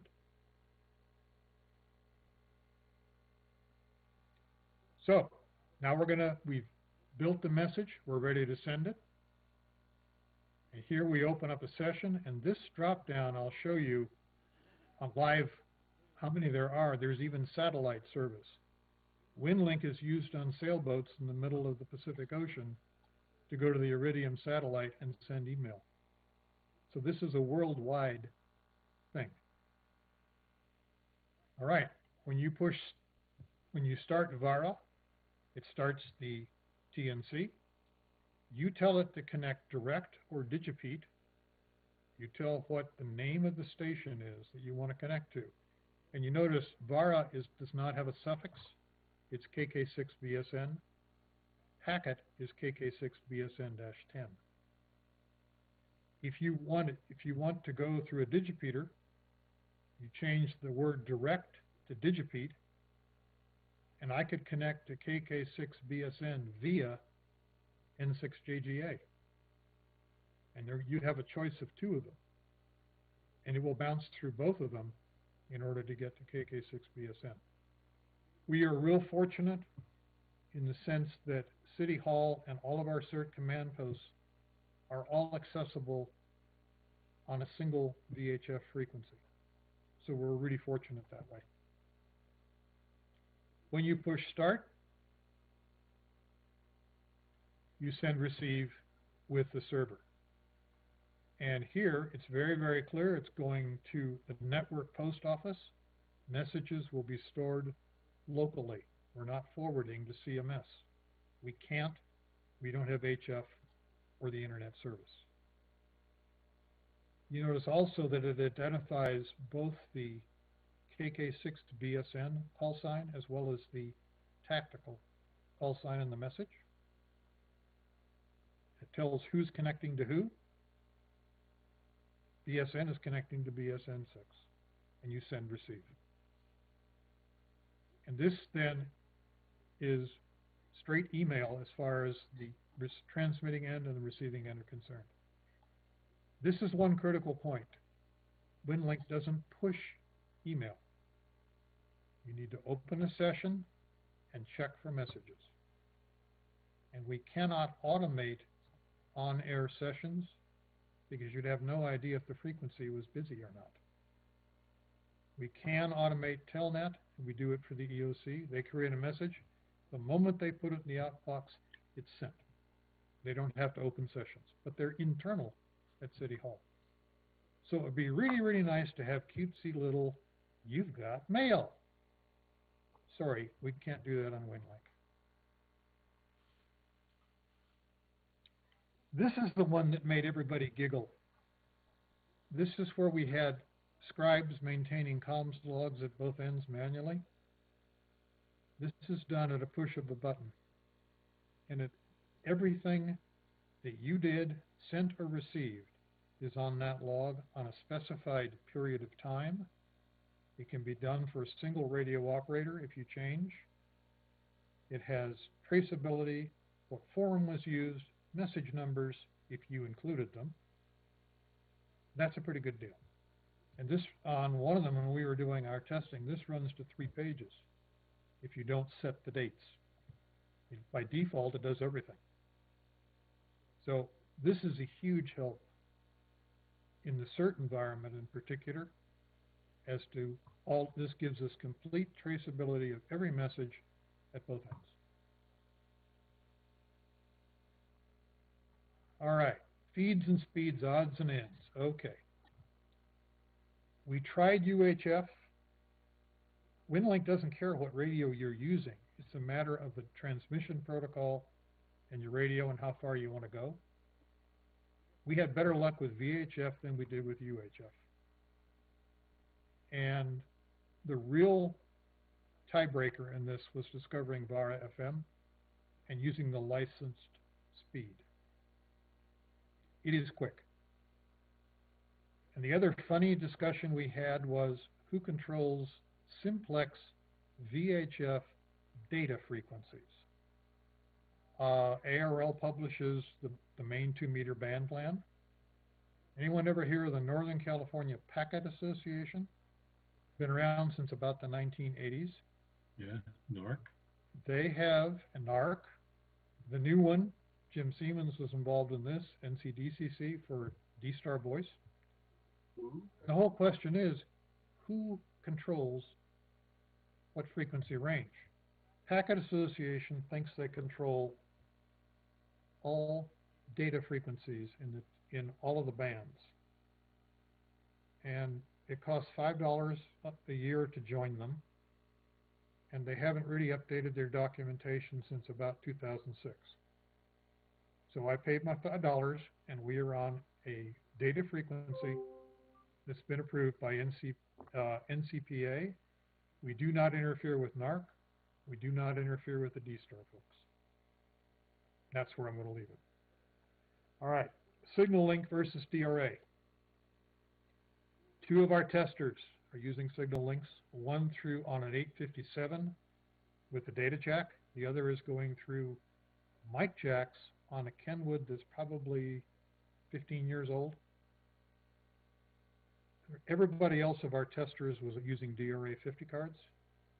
The Signal Links were a bit slower, and they're slightly more difficult to calibrate in terms of the delay setting and also receive to get the VU meter in the right place. Other than that, they work fine. They're not as fast. They work. All right. The test radios we used were mobile class radios. So these are max 50 watt radios. We didn't need to go more than 20 to 30 watts. And we excluded handhelds from the test system. And this caused some upset, but trying to get somebody's Baofeng radio to work on the test system does not prove the test system works or doesn't work. That proves that one person can't connect. So if CERT wants to run handhelds on the full-blown production system, that's their choice. Also, Mike had been doing all the documentation for us, and there was no way that we could do documentation for custom radio cables and a multitude of handhelds. So we stuck with mobile class radios with data jacks whenever possible. And I think I've already talked about that a little. This was one that CERT had to figure out. Packet can manage collisions, VARA can't. And our CERT operators had never worked without a voice net control. On the stress test, no one clobbered anyone else. They all paid attention, they all monitored the frequency, and it just simply worked. And we were totally impressed. I think we handled 40 messages in an hour on it. We did a really good job. Okay, VARA continuously adjusts session speeds. The biggest thing that we've seen is the message size. If you have real small messages, it has no need to shift into high gear. But we can transmit, we have a little test Microsoft Word document that's 6 pages long, about 21K. It takes under 2 minutes to send that VARA versus 9 to and up if you're using packet. And realize that's exclusive airtime, which means while you're busy sending it packet, nobody else can do anything on the frequency. So VARA is really important for us. Now, the single lifetime license for VARA costs $69. And the reason we can do it is that we're going into a WinLink Express RMS at the other end and not operator to operator. So we were able to cover all of our users with a single license, and we actually emailed the author of VARA, sent him our network diagrams, told him what we were going to try to do, and asked how many licenses we needed, and the answer came back, you need 1. Good. All right, current status. We are through with the test system and the proof of concept. The city IT director bought all of the production gear, and it's installed at City Hall. And CERT is now fundraising for the field equipment, which would be a better class of radio, sound cards if they need them, and laptops or Windows mini PCs, whatever their choice is. And they're going to try to begin the implementation phase. The system is running right now and has been since early March. And this is the key takeaway from this whole thing. By building it the way we did, I know that this is not traditional WinLink. This is for CERT. It allows us to be completely self-contained, on simplex, and 12-volt DC powered. We don't have to depend on anyone else bringing up a node for us to get to City Hall. And City Hall, the server, the radio equipment, the EOC, they all have standby power. And 3 of us have completely redundant RMS setups on our laptops. We can put it in the truck. If we lost City Hall, we could gather all of the CERT strategic information on our laptops and have it available. Even if the City Hall had to move their EOC, we're completely portable and can provide the same gear. So we have complete redundancy with this setup. But the key thing is we're self-contained, on simplex, and 12-volt DC powered.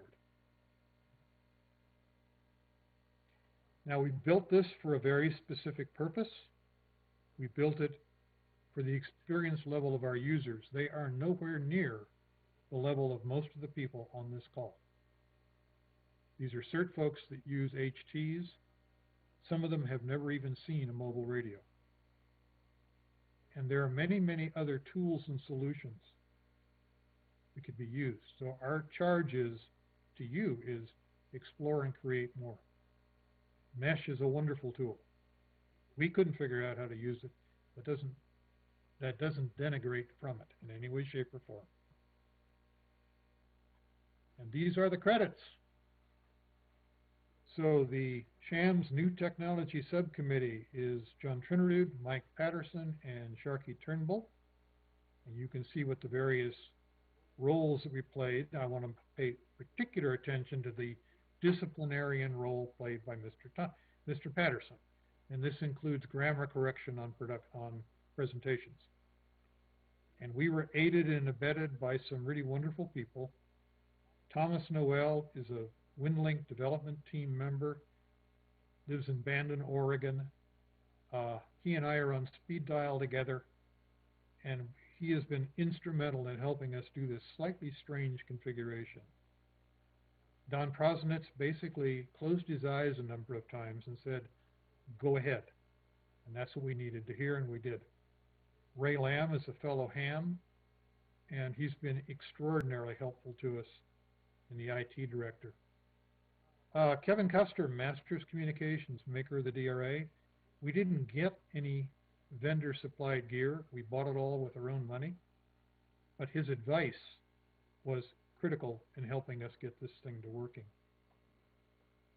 And we had 10 volunteer ham testers throughout Walnut Creek that we want to thank because they did a wonderful job for us. Now, these are the optional next steps. We are going to do a WinLink Zoom presentation Tuesday evening in July. You can see the date and the times. You must register in advance. The class is free. We're going to do a much deeper dive into the technical aspects of WinLink configurations, sound cards, Windows settings, and everything else on this. That would have been, I'd have put you all to sleep if I'd done that tonight. I will tell you that the biggest problem we've had in this entire project is Windows trying to help us. And that, we can give you some hints as to how to get around that, but Windows is extraordinarily helpful, even when you don't want it to be. Okay? So, one of the offers we're going to make the students that register is if they will download the WinLink software and configure it enough to send a Telnet email to me, we will do one-on-one Elmer Zoom sessions with them, give them a couple of hours of our time, and help them get their radio and their sound card and their Windows configured and up to speed on WinLink. So if they're interested enough to download software and send me an email, we'll be glad to help them. Sharky, go ahead. No, I was going to say, absolutely.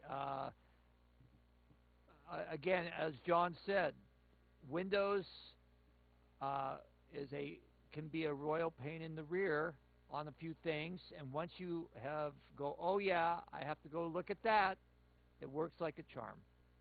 I will tell you, just a real aside, there's a fella here, WD6DSG, Dennis Rosenblit, that lives in Rossmore, where I do, and he was trying to figure out WinLink and VARA peer-to-peer tonight. So before the presentation, all we had to do was convince him to set the squelch on his radio to none and not listen to it, which he's used to doing with manual, and he managed to send a VARA peer-to-peer message between us.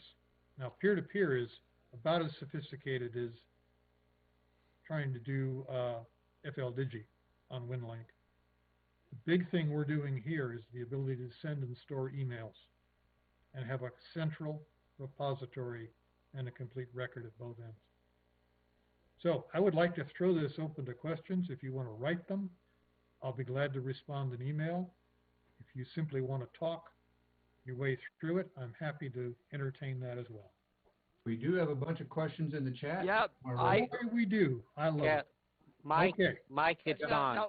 Yes, Let me just add one thing. John, thank you so much. Oh, you're welcome. Thank you.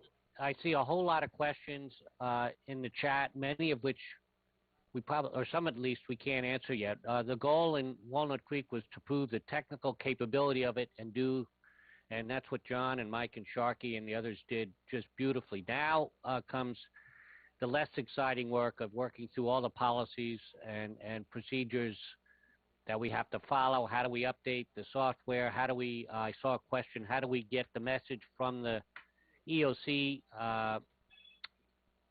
computer onto whatever system what the city of Walnut Creek is using?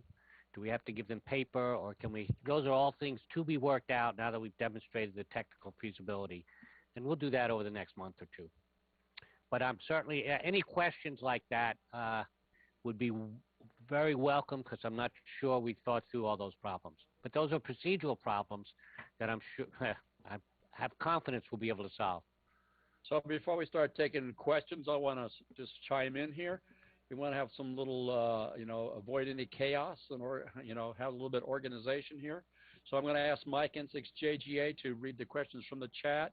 We'll bounce between what's in the chat, questions in the chat, and what would be questions that come from all participants via using the raised hand icon in Zoom.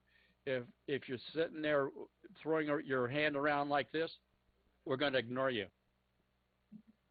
Don't even see you. So you're going to need to use the raised hand icon just so we can, go through this in a purposeful manner. So, Mike, I'm going to toss it back to you, have you at least start with the first chat question. Okay. Which of these links on the test Arden network worked?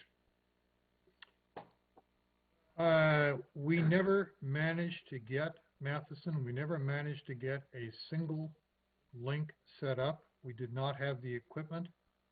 What we used were network configurators such as Ubiquiti puts out and Google Earth to try to figure out whether we could connect.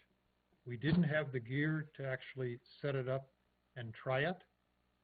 And we were so clobbered by trees and buildings that it didn't seem worthwhile to buy the gear to try it. We did not have a clear line of sight, so we stopped. Okay, John, what was the model of the Windows PC that you mentioned that's in EOC or in Cyril? That is a B-Link, B-E-E-L-I-N-K. It is a Windows 10 PC, mini PC. It's on Amazon. You can look it up as B-Link. Ours has 8 gig of memory and 120 gig SSD. The advantage to it is it had a whole bunch of USB jacks. It also had a LAN jack, which we needed to get between floors. So that's the unit that we bought. All right. If the other node has an outdated template, will a fresh template be pushed to them? Okay, in this particular case, we are only dealing with 3 CERT templates. Those we supply to every single node. The disadvantage to this setup is because we don't have internet, WinLink will automatically update all of the programs and all of the templates on an ongoing basis over the internet. If you take it home and allow it to connect to your home internet, it will update everything automatically. If you leave it in the cache, it won't. Now, if it's a stable setup, the update, and you're only using 2 or 3 templates, that may not be a big deal. But if you don't have internet, it will not update itself automatically. Okay, this was answered in the chat, but I'll see if you have anything to fill out. No net control. How did the operators recognize that the link was busy? We taught them to look at the radio and to listen. It sounds silly, but if you turn the volume up on the radio and you don't hear anything, you can also use sound modem, which is the old packet thing. It has a frequency display on it. And you can actually see VARA when it comes out. It's unmistakable when it's on frequency. If the frequency is quiet, the waterfall's quiet, go ahead and transmit. Does the VARA modem have a clear to send? Not in the sense that you're thinking, no. And it also does not tolerate multiple connections. Okay, why don't we pause here? We have a hand up. Tim? Yeah, you had mentioned earlier that really prior to the presentation, and by the way, great presentation, that if you could get access to a major site, that would be an advantage to you. What would be the advantage? I mean, in a perfect world, who is it that you want to talk to that you can't talk to, let's say, locally within Walnut Creek? What I think I said it was actually a disadvantage to have to go all the way to CMS with emails. Yeah, but yes, you did. But your system, for what it is already contained here and doing what it's supposed to do. That's correct. If you could get access to North Peak Diablo, as an example, to put up a radio to talk to somebody, who is it that you'd want to talk to? If anybody. CERT only goes 1 level up, and so and the city only goes 1 level up under ICS. So this is a very small subset. They only need to talk, CERT needs to talk to the city, and the city, if they need it, needs to ask mutual aid from the county. That's as far as they go. So our thought as hams is, I want to go to the state of California. I want to do health and welfare messages for the world. This very small subset of system is basically 8 to 9 on-air users, and that's it. Because my best guess, understanding the band plan a little bit, and obviously the topology of the area and the frequencies in use on the particular site, you could do this, you could gain access, solid access, from your main command site through North Peak to Martinez on 220 and not bother any of the repeaters that are up there or that might be up there. Okay, we're not using any repeaters. No, I understand that. No, but in other words, you could set up a simplex radio in the 220 band on Diablo. You no problems with Beale. You'd have problems on 440. Correct.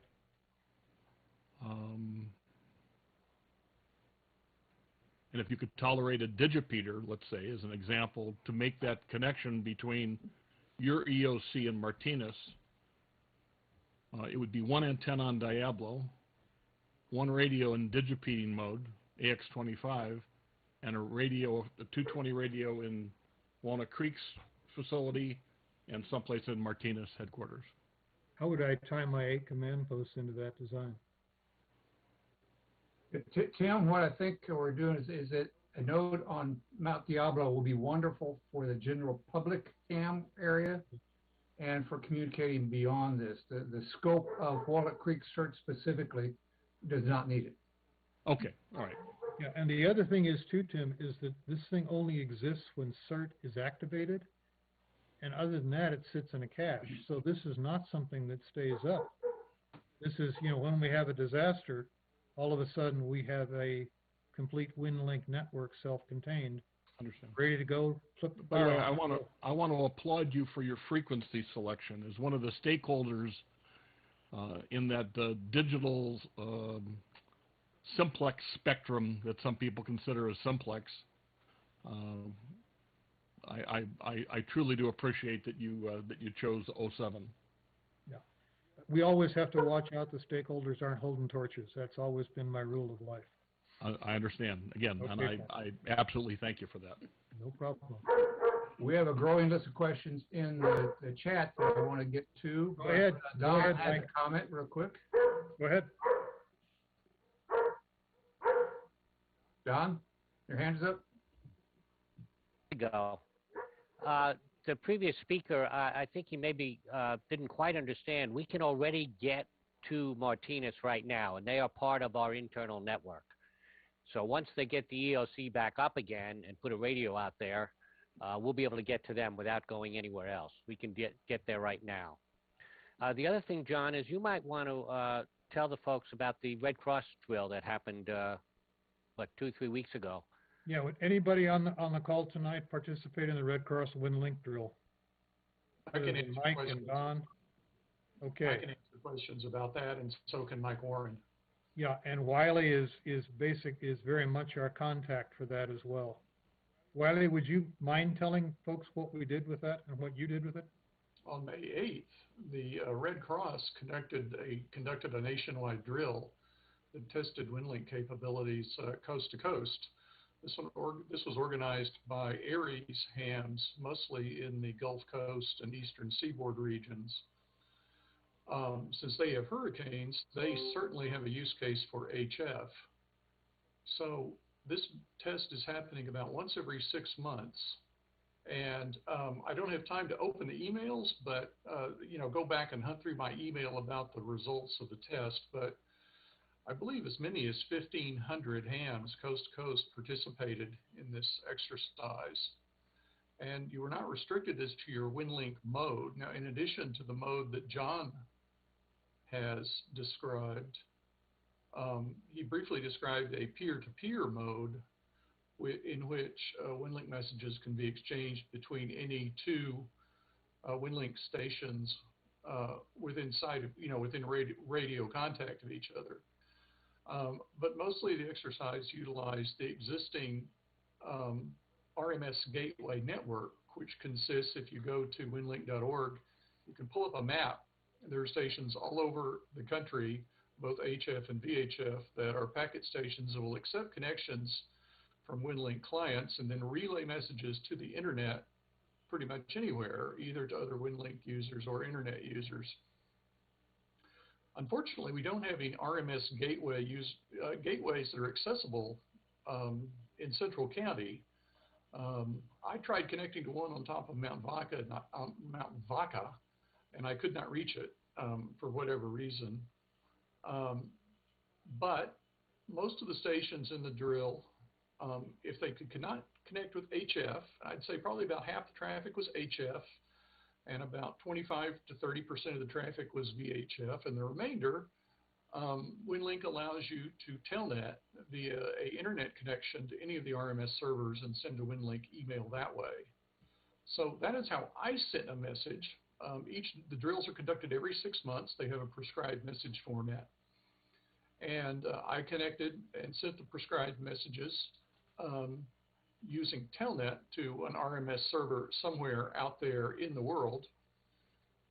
Actually, it connects directly to the CMS servers, which are the central servers that are on Amazon's web service cloud. And so I was able to check in that way. And I know several other hams in our area did. Mike Warren did. Mike Patterson did. And Brian did. So a lot of people. John Brosnan did. Yeah. And so I'll post some information on the news group about how this group is organized and how they communicate. They certainly have a promising future on the Gulf Coast and Eastern Seaboard, where HF is primary mode of communication in widespread disasters where the internet is not available. We have not yet really developed that capability in California because Red Cross operations are quite different for earthquakes and wildfires, but we're looking at all options. Wonderful. Good. Mike, why don't you continue? There's a couple of ones here. Yeah. If people are patient, we can easily do a fast demonstration. Same one we did on the rehearsal, Mike. We can do, says, how long does it take? Well, we can show you that real quick. Yeah, let's buzz through the rest of the questions we can. Go ahead. How is raising funds being done? How is it coming? How is what? How is raising funds being done? You said you're raising funds for the CPs to get their computer gear. That's a Don question. And how is it coming? Don? Pass the baton to you. I don't think is he still there? He's muted. Yeah, there he is. Yeah. We'll find out Monday night. Yeah, okay, we'll Don can't find his unmute button. Yeah, we have leadership meeting Monday night. Okay, We'll find you're looking out. for me, Mike? Yeah. What was the question? I had to step away. Go ahead. John mentioned in his presentation that CERT was raising funds for computers and stuff for the CPs to run this. How is the raising of funds being done, and how is it coming? Yeah. So that falls on me, and right now it's mainly a thought exercise. What we have to do, I haven't put together, for those of you who know the story, I haven't put together the pitch deck yet, and that's what I have to do. I have to put that together, and then we'll send it to various organizations. I hope we can split it multiple ways. Our club has some money, the city has some money, and in the past we've had generous donors who are more than willing to participate and give us money for CERT Communications. But John, it's like $700 to $1,000 per cash, John, I think. Yeah, roughly.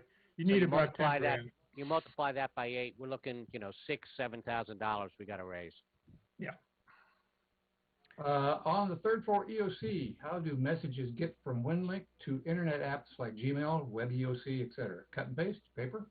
If you're on the same PC, it's cut and paste. That would certainly work. I saw that question. It's a really, really good one.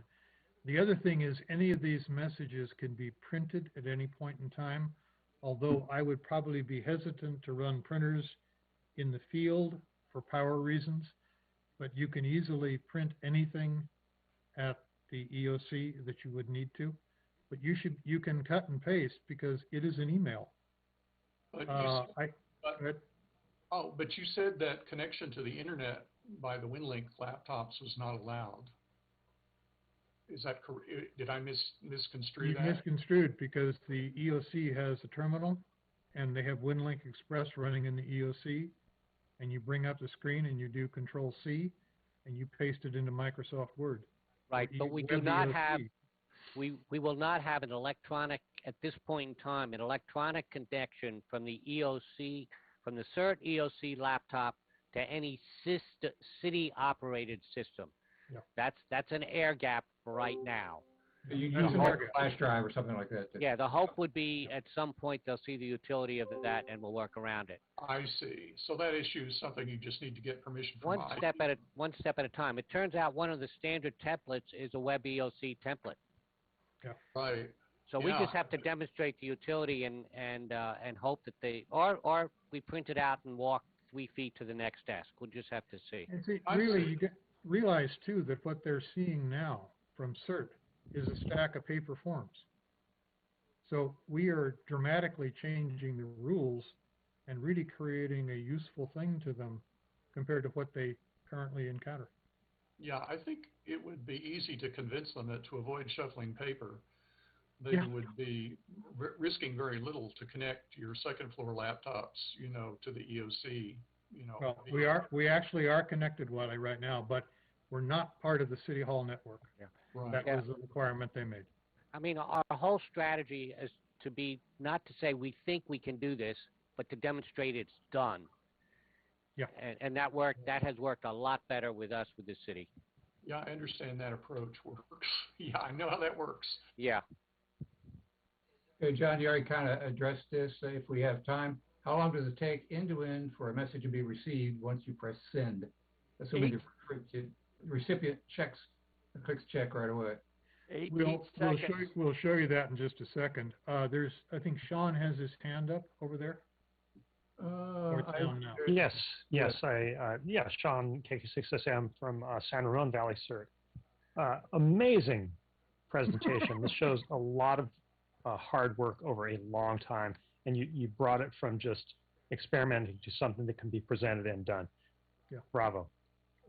Thank you. Second, thanks you did an amazing job holding scope. It's so hard to hold scope to just what CERT needs because we're hams. We like to communicate. Third, can you mute, honey? Third, somebody mentioned a flash drive. I have experimented I have some air-gapped PCs. They have Windows XP for updating radios. There's no way to make a flash drive read-only.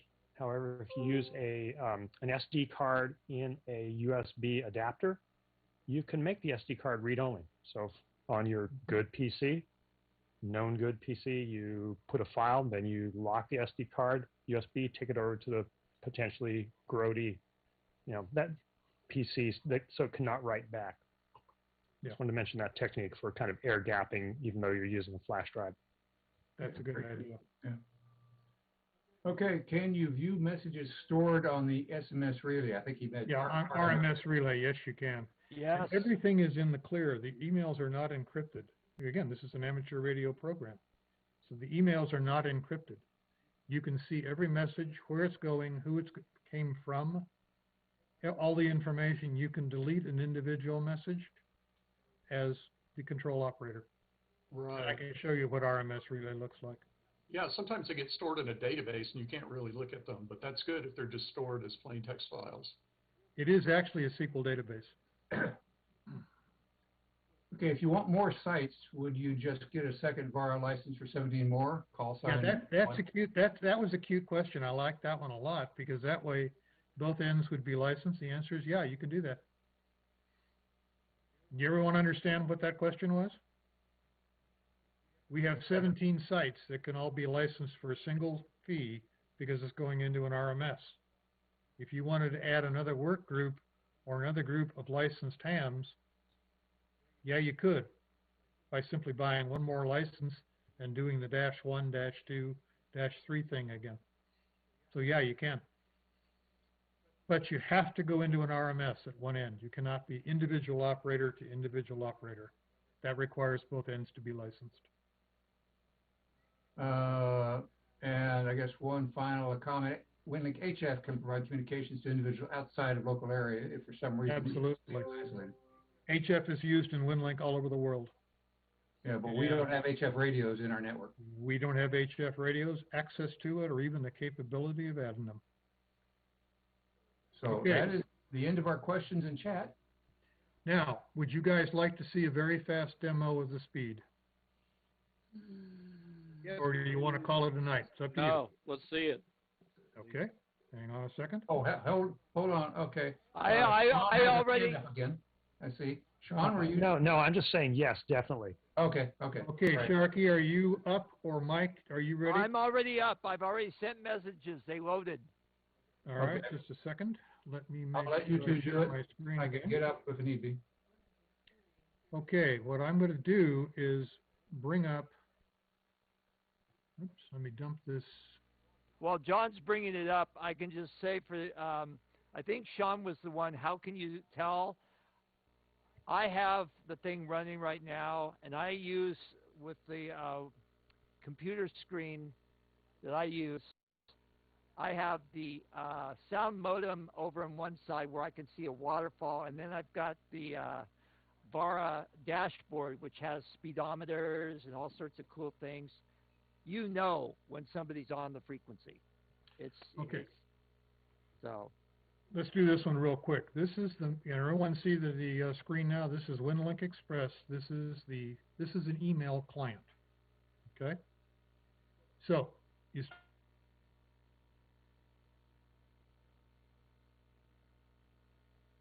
John, we just lost your audio. Oh, there we go. Are we good now? Yes. Okay. This is WinLink Express, an email client. Everyone that sends and receives messages on the system has this installed, and it is free. So I will talk about two things, message and the transmission session. So if we start a message, you notice here I have folders like you would have on Outlook, and I have a contact list. These are actually the names of the sites. And so this is my inbox, and you can see the messages I have received. Every single one of them has a message ID that's shared at both ends, the size, date and time, and the whole 9 yards. So we're going to send a message. We do a new message. I can select a template. And just for the sheer fun of it, I'm going to pick the fancy one. But you notice this came from Rossmore, Walnut Creek CERT. So it's a recognizable name. And we're going to send it as a WinLink message. You could send it as peer-to-peer, but we're going to do it as WinLink. And you pick up the template if you want to. There are over 100 of these. And this is what John Vanderveer wrote for us. This is a duplicate of the paper form that we use to send messages manually. And that's what it looks like. So, taken by, and I can put in a call sign. If I can get myself typed right.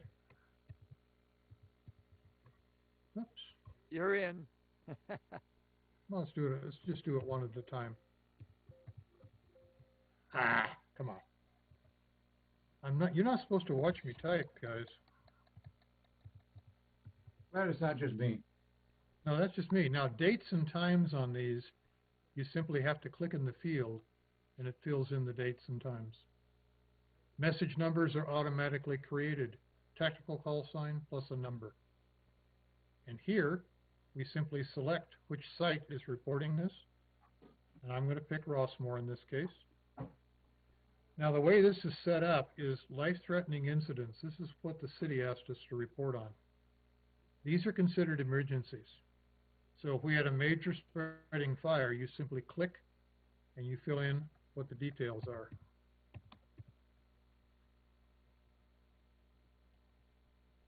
And then you would say fire location. Now remember that the city of Walnut Creek does not have any fire trucks. They do not have any ambulances either. And this is perhaps the biggest disadvantage we have. Oh, I've got spell check on here too, by the way. But we'll do it for now this way.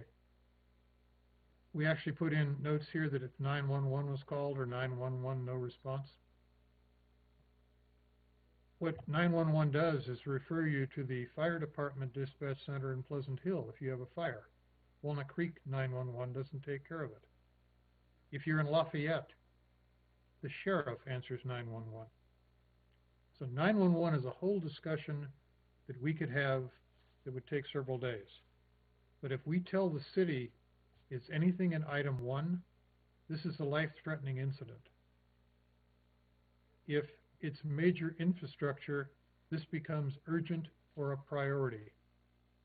If we do nothing, people are going to get hurt or there's going to be further problems. Everything else is routine. So we have how many red victims are in the command post, how many are in the field, any comments we got from 911 or we couldn't reach 911, damage counts of structures that our SAR teams find, how many people we have, and this goes on and on. This whole thing is a record. The original paper form has now been converted into this. So we submit it, and I'll kill one blank. This always happens as a post. This is the output of that fancy form. It's simply text. Taken by, reported by, where it is, what it is, and so forth. This is all as far as we have taken it right now. We have not created the fancy form for the EOC because they probably don't even need to use it. And I can send this to Cyril. Walnut Creek, and I can CC Cyril like that fast. And I want to attach something else here because we're going to have a little bit of fun with this. We're going to put some traffic on Vara. I have a 6-page text Microsoft Word document. You can attach things like you would on email. And when you're all through, you simply post it to the outbox. And so my outbox right now has a message in it, this little paper clip, and there are 2 of them. There's our draft message, and it also has that picture. Now, when I open a session, let me get rid of this floating menu, which is trying to help me. We'll open a session. Now, I'm using an Alinco DR135, just so you guys know, which is a dedicated 2-meter radio. The TNC comes up, and I'm simply going to start this, and it's going to connect to the server downtown at City Hall. And I'm going to bring up the little Vara display. You notice here's the speed it's currently running, but I want you to watch this jump when it hits the attachment, and it's just jumped to 19,000. Okay? It's now sending to the server, and we'll see how fast it goes. And this will constantly adjust. It's already sent 20K. Okay, so the first attachment's done. Now it'll send the second.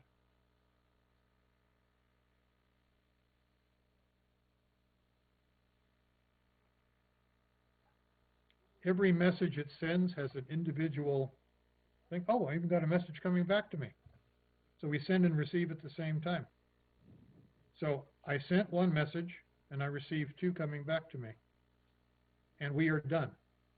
So I sent a 6-page Microsoft Word document while we were standing here talking. Now that's probably more than CERT would ever need to send.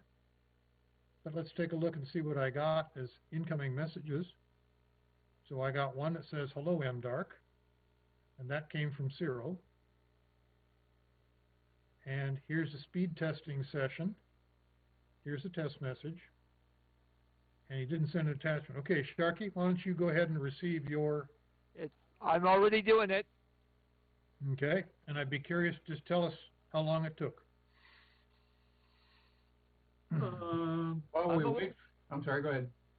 I'm a little on the slow side for some reason right at the moment. I'm going at 1188. It's coming in. There we go. Now it's picked up.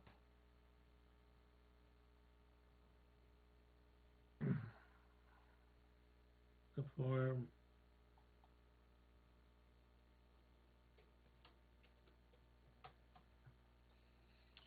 Okay, while he's doing that, I am going to send one more, just simply to, let's see, we can send it to admin, which is Mike. Yeah, so And one comment, John, can I make a comment? Please do. So for those of you listening in, you saw how quickly John sent it. The minute that was done, it would have showed up at the EOC because that's a direct a landline connection, a Cat5 connection from the second floor to the third floor. Okay. So what's taking time for Sharky is another radio connection, but to the EOC, it would have been the minute he said he's done. Pretty close, yes. Mine was 1 minute and 30 seconds for that whole file. And that's a little bit faster than 5 words a minute. So let's just do one here, one more of these. This is the same test file. I'm going to send it to Mike. Actually, it's going to the server first. And then we will see how fast we can make this thing work. I'll bring up Vara so you can see it. Now this is licensed Vara, which is as fast as you can run. It starts off slow, and when it sees it has an attachment, it kicks into high gear. VARA will also do compression whenever it can as well. So we just jumped up to 16, now it's 22,000. I'm sitting at about 500 feet, and you can see this green bar go across. That's how long it took to send a 6-page document. So, yeah, it's quick. Okay, why don't we see what Matheson has to say or ask here. He's got a hand up, has had for a bit. Go ahead, Matt. Hi. So I was just curious. I mean, you are talking. Have you experimented with any photos? I mean, I can see the value of being able to. No, I mean, I mean to be able to send that. Have you tried? I'm sorry. That? Have we experimented with what, sir? Have you experimented with sending photos? Yes. You know, as part of your. Now, it's viable. I mean, the general rule about photos on WinLink is remember there is an HF component in most WinLink connections. They artificially limit the size of the message to 160K. That was my question. Second part. What you can do is you can attach a photo, resize it on the fly to make it compatible with WinLink and send it. We've also sent spreadsheets. You can send spreadsheets. Don has been sending me Google Earth coordinates. I did that too. We sent Google. Yeah. I actually sent a KML file. Yeah. So therefore, the problem is here on Google Earth, and you can bring up Google Earth and see where the problem is. So we had initially some folks wanted to take a picture of their cert status board and make it 4 gig and send it because they thought we would find that meaningful. And I don't know what showing the EOC a picture of your status board would do when you had to manually write down what the status board said. Now, if you send it to them in a machine-readable form, yeah, I can see that. Hey. So it depends on, you know, what you got to think about what's useful to them rather than what's fun for us to do is the best way to say that. Let's send them a QR code. Hey. Yeah. You know something, Jim? You could probably send them a QR code if you generated it. You could send it. Should we tell them what I accidentally did? Yeah. Yeah. Go ahead. Okay, Matheson, I'll try to make this quick. Okay. We were originally, when we first started testing and we got up on VARA and everything, John sent me this picture from his house over to my house. I said, oh, okay. So I clicked the picture real quickly here in my garage on my phone, loaded it up. Come to find out, what was it, a 1 megabyte picture that took 10 minutes. Yeah. Yeah. So in other words, you're dealing with exclusive airtime, and there's 8 people on the air. You've got to be considerate of everybody. Just because you can do it doesn't always mean you should. John, you should explain how WinLink forms work in that only the data in the form is transmitted between the stations and that the templates are used to provide all the formatting. Yeah, that's exactly it. We send the data that you type in, and then we tell the other end what template you used, and the template and the form is recreated at the receiving end.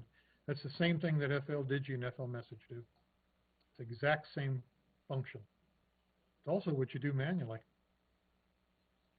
The key is here, you've got 100 forms to choose from. So when we did the Red Cross WinLink drill, we used a WinLink net check-in form that has GPSs on it, GPS locations on it, and then we transcribe manually a Red Cross requisition form into a template and send it to the Red Cross clearinghouse. So it was a very good test because it represents what you'd be asked to do if you were working in a shelter. Other questions?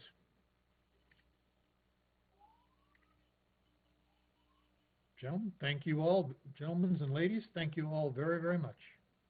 Been a pleasure. Wiley, oh, okay, he comments some forms work as FLDigi. Okay. I don't see any more questions in chat. Matheson, is your hand still up or is that another hand up? You're muted. There you go. Oh, okay, hands down. Okay. Hand down. Last call for questions?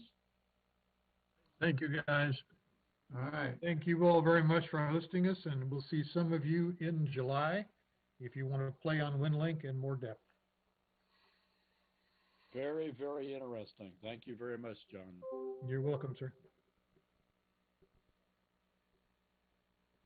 Nice presentation, John. Thank you. Good to see it. Thank you, John. And great work. Now, John, does this mean you guys are going to stop hogging all those FM simplex frequencies on Only 2 meters? Wiley, we're only hogging one, and it's only when CERT's activated. You know, we're pretty Oh, decent. I'm just kidding you. I knew you were. And how often CERT has been activated, we're not probably going to be clogging much anything. I think I will always maintain that frequency coordination is underrated. Yeah. Establishing channels, establishing lots of channels in advance doesn't have much use because people will be confused about what channel they're on. And but you have a calling channel and maybe some subsidiary channels. But that's just my personal opinion. We have alternate channels we can use. And the other thing is, if we lose the EOC, we can still run this software and provide completely portable battery-powered redundancy. Right. Hey, John, David had another question in the chat that I think you should answer. Okay, what's that one? Let me find it. Sorry, if I have that trick to get another VAR license, do I need to set up a separate RMS for it? No. No. Okay. The only thing, David, that would cause you grief is if you start stacking too many on-air people on the same frequency to your RMS. In other words, at some point in time, if you had 32 or 34 people on a single frequency, they damn well better be on VARA. They can't be on packet. That would be a showstopper right there. You understand what I'm saying? Yes, thank you. Okay. Sharky, that yes, message you must have gone can. direct to you. I didn't see it. Sorry, I interrupted you, John. No, go ahead. I'm sorry. No, I was just saying David's message apparently went directly to Sharky because it's not in the overall chat. Okay. And Wiley, you asked about Baofangs. With the custom radio cables that would be necessary and all the rest of it, we did not test handhelds. And I don't, this is why we split the thing into a test system and a production system. If the production system wants to use handhelds, they get to have that fun. We decided that the success of the system did not depend on getting a Baofeng to work. Yes, good. I have an old ICOM HT that, whether through original design or age and misuse, is not really workable on packet because there's some kind of issue with the audio passband now. The audio passband is a problem on handhelds. Also, the fast transmit-receive turnover for VARA just about eliminates handhelds. Yes. They don't flip fast enough for the data protocol.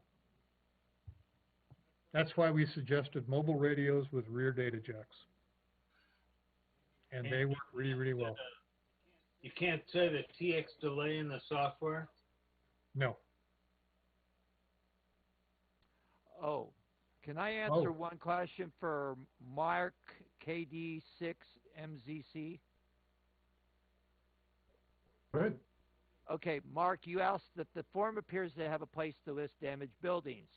Unless this relates to something needing immediate attention, it's not useful. What it is, Mark, is that in Walnut Creek, each of the areas are going to send what they feel their damaged buildings are in their each zone that sends down to the EOC on that form that you saw. Okay. Can I talk? I'm a structural engineer, and I'm kind of been through a training program with Cal OES, dealing with looking at buildings after an earthquake. and after other major disasters. My point is that may make people feel good, but in terms of the city taking any action or doing anything, it really doesn't do anything. There's two concerns. Either you've got something that requires immediate attention, which trumps it all, or the long term is, especially after an earthquake, the city will implement a inspection program using typically engineers from elsewhere in the state coming in to help. And they will evaluate these buildings per a certain protocol. I mentioned ATC 20. And then that is what the building departments use to decide if there is a need for follow-up. And it's also what they use to decide whether people can inhabit the building after, let's say, an earthquake. If I may, Mark, CERT's job is really to provide situational awareness to the city by telling them you have 10 damaged buildings. It's not CERT's job to go into them or to assess the severity of the damage. I appreciate that, but at the same time, knowing that bit of information may make people feel good, but I think it is of relatively little operational value. So be it. Okay. Okay, we do have another question just came in. In one of the console logs, I saw a Maidenhead grid square value. Is that actually used, or just a side output from the program? It's a side output. If you're using HF, it allows others to find you within the grid square if they are looking for an available RMS. And again, Mike and others have mentioned that we don't have any RMSs in Charlie Mike 97. So it would be really, really good to know if there was one available. If I bring mine up for the class we're going to give, then we could very well attract public ham connections because all of a sudden I would appear on the RMS map as having a real RMS in an area where there isn't one. That's what it's used for. On VHF, on these is simply a built-in. It's not something we would normally use. Anything else? Last call? Going once? Going twice? Going 15 times? Okay, don't forget the class is coming up in July, and we'll see some of you then. Thanks again. Yeah, don't forget to register for the class. Don't just show up. Yeah. Thanks, everybody. All right. Good night, everybody. Yeah, good night. Thank you. Good night. Thank you. Thank you.